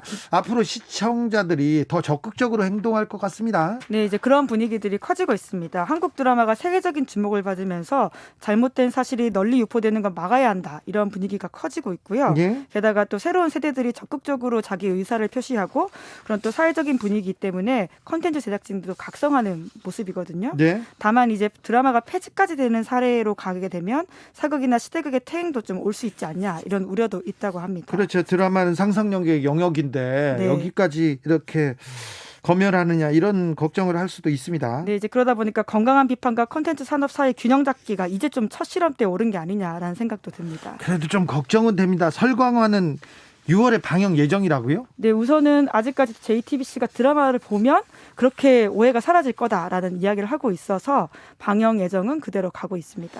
그래도 북한에서 간첩이 민주화운동에 나섰다 이거 군사정권에서 계속해서 학생들 민주화운동 하던 사람들을 폄훼할 때 이렇게 만들던 얘기인데 그걸 어떻게 드라마한다는 거 걱정이 됩니다. 우려가 돼요. 마지막으로 만나볼 뉴스로 가볼까요? 네, 동물권을 강조한 경찰 수사 지침서가 나왔습니다. 이거 참 잘했다고 생각해요. 우리 시대가 한 걸음 나아가고 있다 이런 생각합니다. 동물권에 대한 높아진 사회적 인식에서 비롯된 겁니다. 네, 그렇죠. 경찰 수사 지침서인 동물대상 범죄 벌칙 해설 개정판이 최근에 나왔다라고 하는데 예? 5년 만에 경찰청이 개정한 수사 지침서입니다. 수사를 이렇게 해라 이렇게 만든 겁니다. 경찰청에서. 네, 그래서 경찰관이 동물대상 범죄 신고를 접수할 때는 객체가 동물이라는 이유를 경시하거나 범죄 구성 요건에 해당함에도 반려하는 행위는 절대 하면 안 된다. 이제 이렇게 쓰여 있다고 해요. 예? 그러니까 실무를 하는 경찰관이 이제 이 내용을 숙지해 가지고는 동물 범죄도 제대로 처리해야 된다라는 내용이 들어 있는 거죠. 그 전까지는 아이고 내 재산이야, 내 재물인데 내가 내 소유, 내 소유물 가지고 예. 내가 알아서 하는 걸 잡아먹든 무슨 상관이야 이렇게 하면 경찰이 그냥 돌아가곤 했어요. 네, 그래서 이번 수사 지침서 이런 내용이 있다고 하는데요. 동물을 보호하자는 주장을 애완동물을 유달리 사랑하는 사람들의 특이한 의견쯤으로 치부해서는 안 된다라고 쓰여 있다고 합니다. 그렇습니까? 그러니까 이게 굉장히 의식이 바뀌었다라고 볼 수 있는 건데요. 이 법을 개정해야 된다는 지적 오랫동안 계속되었었어요. 네, 동물학대 사건들이 계속해서 늘어나면서 그러한 인식들이 올라갔고, 하지만 경찰관들도 적극적으로 좀 개입하는 경우가 드물어서 이제 해당 사건을 제대로 교육시키자라는 의미에서 나왔다라고 하고요. 게다가 동물학대 사건은 가정폭력이나 기타 폭력범죄의 징후가 될 수도 있다는 점에서 절대 사소한 일이 아니다라고 합니다. 절대 사소한 일이 아닙니다. 네. 경기도에서 한 청년이요. 지나가는 개를 마구 때렸나요? 아니요. 돌로 쳐 죽이는 일이 한 번이 아니라 연쇄적으로 있었어요. 그 친구가 나중에 보니까 굉장히 잔혹한 범죄자가 돼 있었던 것을 제가 취재하고 확인하면서 굉장히 가슴 아팠습니다. 제가 어렸을 때 만났던 1년 선배도 그랬어요. 1년 선배가 동물을 학대하던 선배가 있었는데 그분은 굉장히 범죄자가 돼서 감옥에 많이 갔습니다. 근데 이거 굉장히 동물학대가 가정폭력, 기타 폭력범죄로 이렇게 넘어가는 경우는 정말 많습니다. 네, 이제 그렇기 때문에 동물의 안전과 인간의 안전이 긴밀하게 맞닿아 있어서 우리가 관심 가져야 된다. 이렇게 그렇습니다. 관심 가져야 거죠. 됩니다. 예, 그래서 이제 해당 수사 지침서에는 동물은 인간의 언어로 소통할 수 없는, 스스로를 대변할 수 없는 피해자이기 때문에 동물의 본성과 습성에 비추어 학대를 뒷받침하는 요인이 있는지 면밀히 확인해야 한다고 경찰관들에게 이야기하고 있다고 합니다. 그렇죠. 네. 저 사람한테 어떻게 당했어요. 말할 수 없잖아요. 멍멍멍멍으로 어떻게 표현이 안 되지 않습니까? 그래서 이제 동물권에도 우리가 관심을 좀 가져야 됩니다. 노란별님께서 학대를 하려면 키우지 말아야죠. 동물학대는 처벌이 강화돼야 합니다. 그렇습니다. 강화됩니다. 그러니까 내 개라도 내 고양이라도 학대하거나 이게 폭력하지 않습니까? 처벌받을 수 있습니다. 네, 그렇죠. 감옥 갈 수도 있다는 네, 거. 형사처벌 받게 됩니다. 유념하셔야 됩니다. 네, 그래서 이번 수사 지침서가 그래서 국가기관이 그걸 인증했다라는 게 핵심이라고 볼 수 있습니다. 그렇습니다. 네. 동물권, 동물보호법으로 우리가 한 걸음 더 갔다는 거 김은지 기자가 말씀드립니다. 기자들의 수다 시사인 김은지 기자와 함께했습니다. 감사합니다. 네, 감사합니다. 교통정보센터 다녀올게요. 공인혜 씨. 네, 이 시각 교통정보입니다. 모두가 바쁜 퇴근길입니다. 속도보다는 안전을 생각하셔야겠는데요. 제2경인고속도로 인천 쪽 광명 부근에 심한 정체, 사고에 영향이 남아서고요. 수도권 제1순환선 일산에서 판교 구리 방면 차가 많습니다. 먼저 자유로부터 송내 쪽으로는 17km 거의 전 구간이 밀려 있고요. 계속해서 구리 쪽 판교 진입로 1차로에는 고장난 승용차가 서 있어서 뒤쪽으로 정체가 심합니다. 서해안고속도로 서울 쪽 발안에서 화성 휴게소, 비봉에서 용담터널 사이와 금천 일대 정체 살펴지고요. 이어지는 서부간선으로 성산대교 방면 전 구간 이동에도 50분은 예상하셔야겠습니다. 이 밖에 간선도로 오후 작업 구간 모두 정리됐지만 월요일인 만큼 이동이 많은 편인데요. 잠실 쪽 강변북로 정체 한강대교부터 암사대교까지 이어지고요. 반대 일산 쪽 암사대교 일대와 동작대교부터 가양대교까지, 공항 쪽 올림픽대로는 동호대교부터 가양대교까지 통과에 각각 1시간씩은 잡으셔야겠습니다. KBS 교통정보센터였습니다.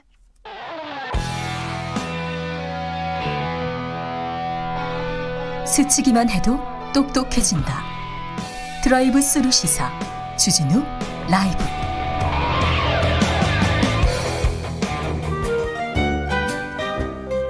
민생이 먼저다. 함께 잘 먹고 잘 사는 법 찾아보겠습니다. 민생과 통화했느냐. 생생민생 안진아서나 민생생각 안진걸 민생경제연구소장 어서 오세요. 네, 안녕하십니까. 뭘 그렇게 들고 계세요? 오늘은 피켓이 하나도 아니어서 두 개 들었네. 예.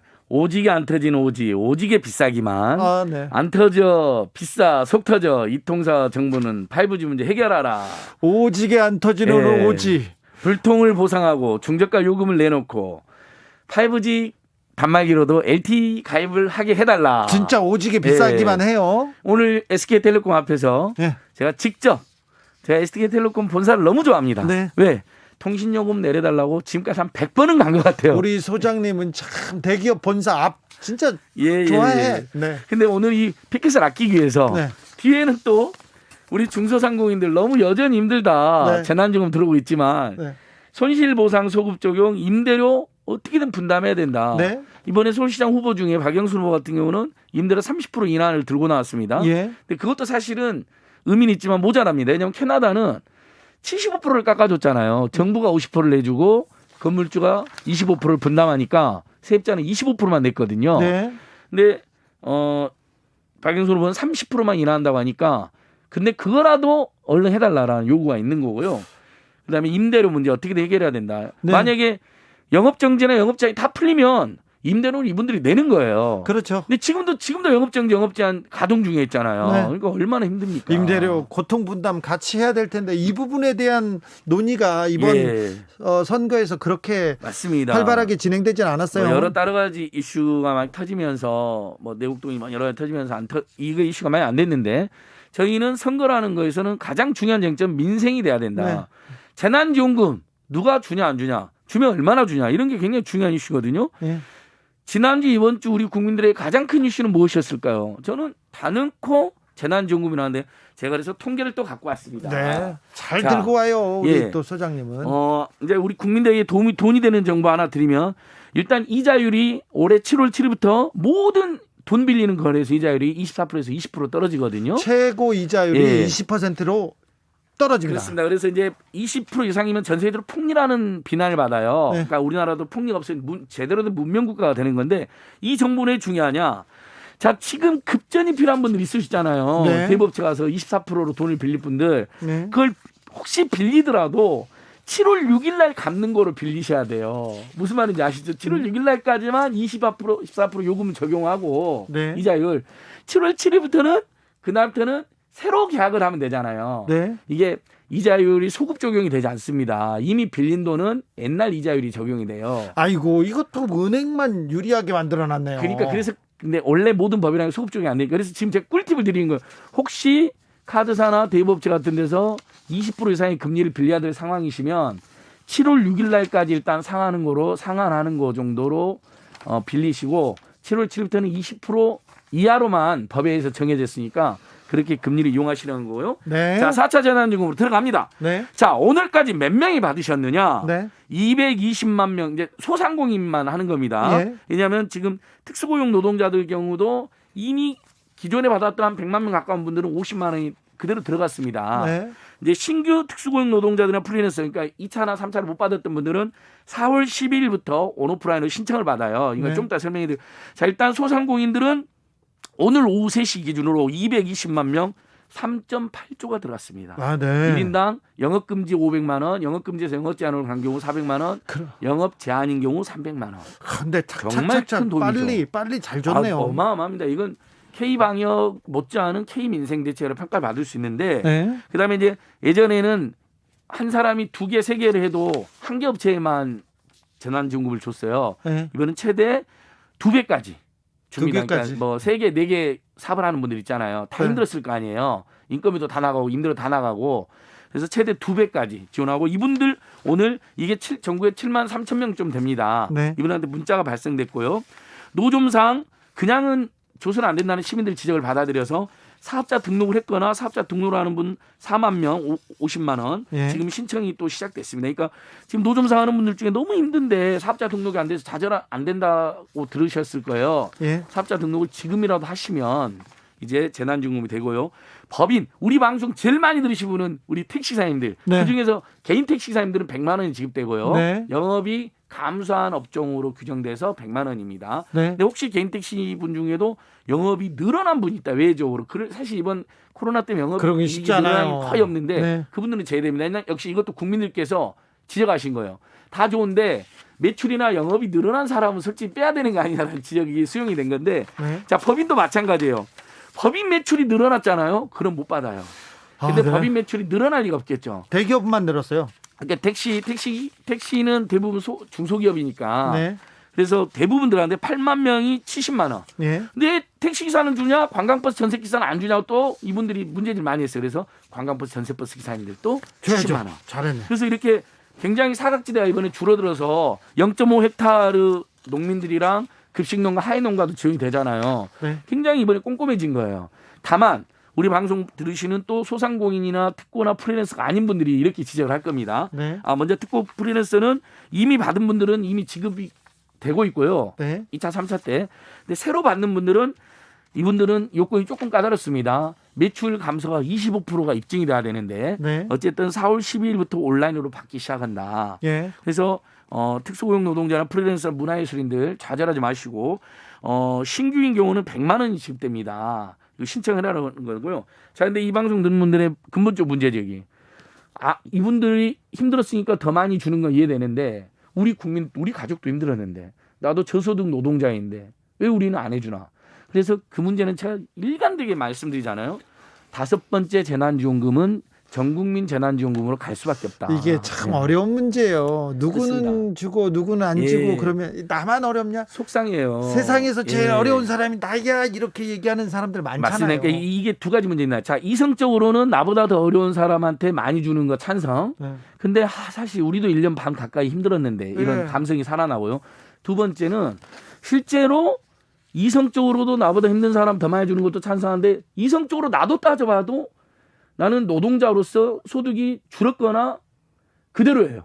근데 재난지원금 한 푼도 못 받으면 그건 형평성의 문제제기를 할 수밖에 없습니다. 네. 사각지대에 있는 분들. 그래서 그 부분은 저는 다시 한번 환기시킵니다. 문재인 대통령하고 여당 지도부가 만나서 방역이 성공하면 어느 정도 5차 재난지원금을 전국민 재난지원금을 하겠다고 발표를 한 적이 있습니다. 네. 그 약속을 저희는 반드시 이행할 것을 믿고 또 촉진하도록 하고요. 알겠습니다. 자, 소장님, 예. 내가 마음이 힘들어. 나는 어떻게 해야 돼?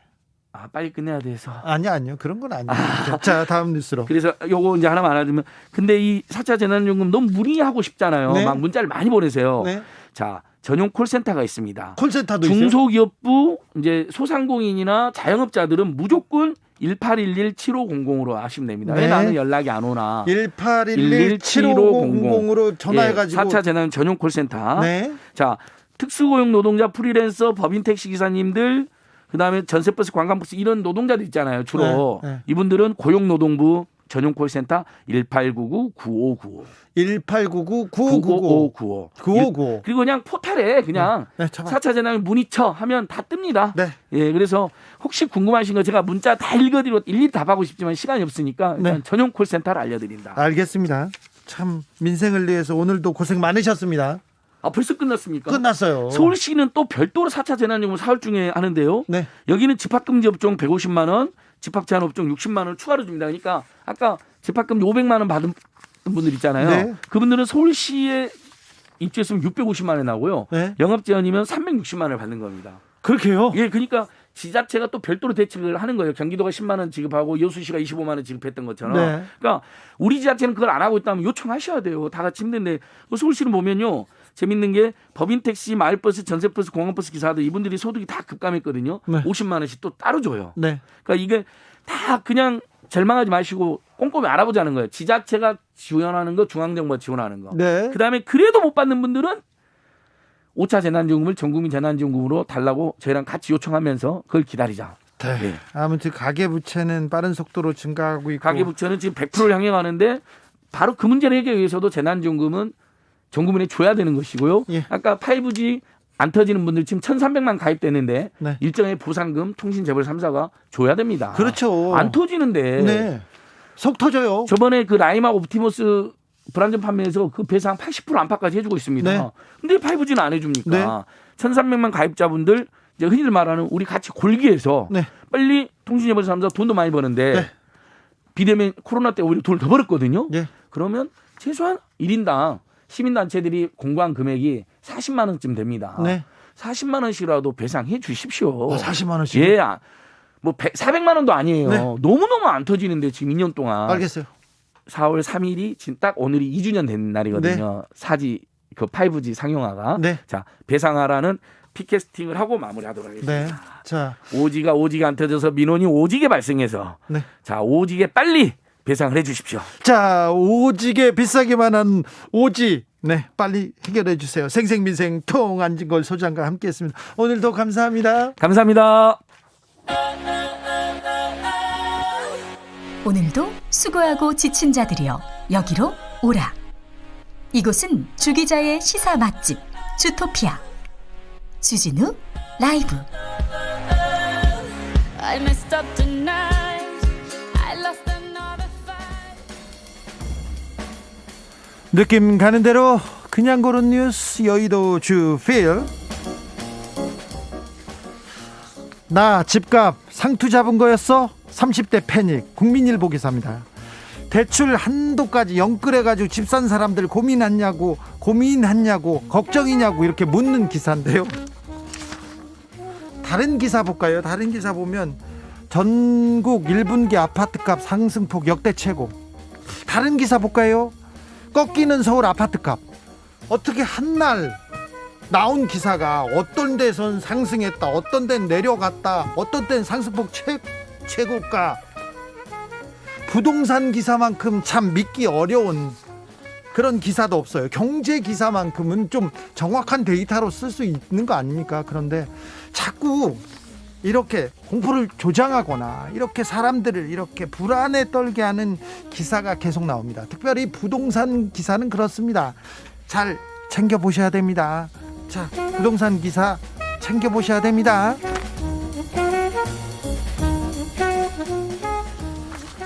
식목일이었습니다. 오늘이 식목일이었는데 우리 동네 50살 나무 100그루 숲 일주일 새 삭살하죠. 한겨레 기사입니다. 그리고 4월 초면 새잎 나온다.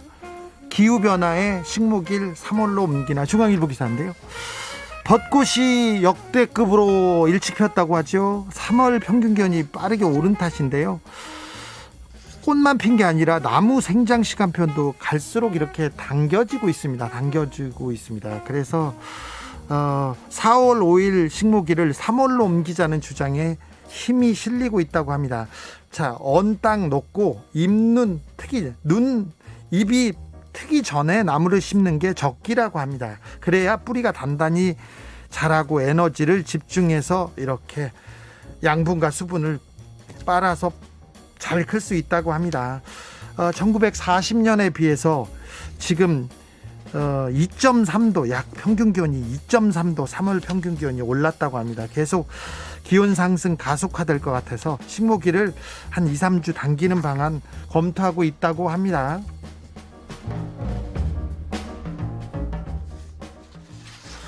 우리도 유권자인데 청소년 실종된 선거는 이제 그만. 한겨레 기사입니다. 지난해 4월 총선에 이어 이번 재보궐선거도 선거 연령 18세로 낮췄어요. 만 18세면 선거를 치르고 있어요. 교복 입은 사람들도 상당한 수가 유권자예요. 그런데 청소년 유권자는 완전히 선거에서 배제되고 있다고 해서 청소년들이 우리 공약은 뭐가 있나 꼼꼼히 살펴봤는데 애초에 청소년이란 단어 자체도 찾아보기 힘들다고 굉장히 안타까워하고 있습니다.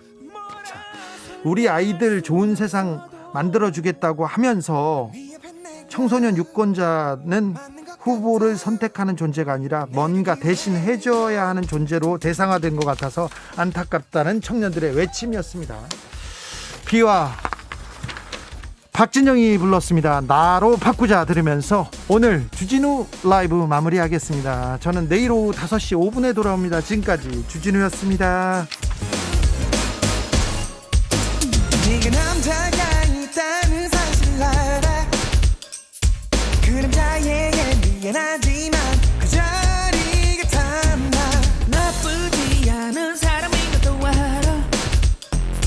하지만 그와 있기에는 네가 너무 특별하잖아. 너를 어떻게 대주니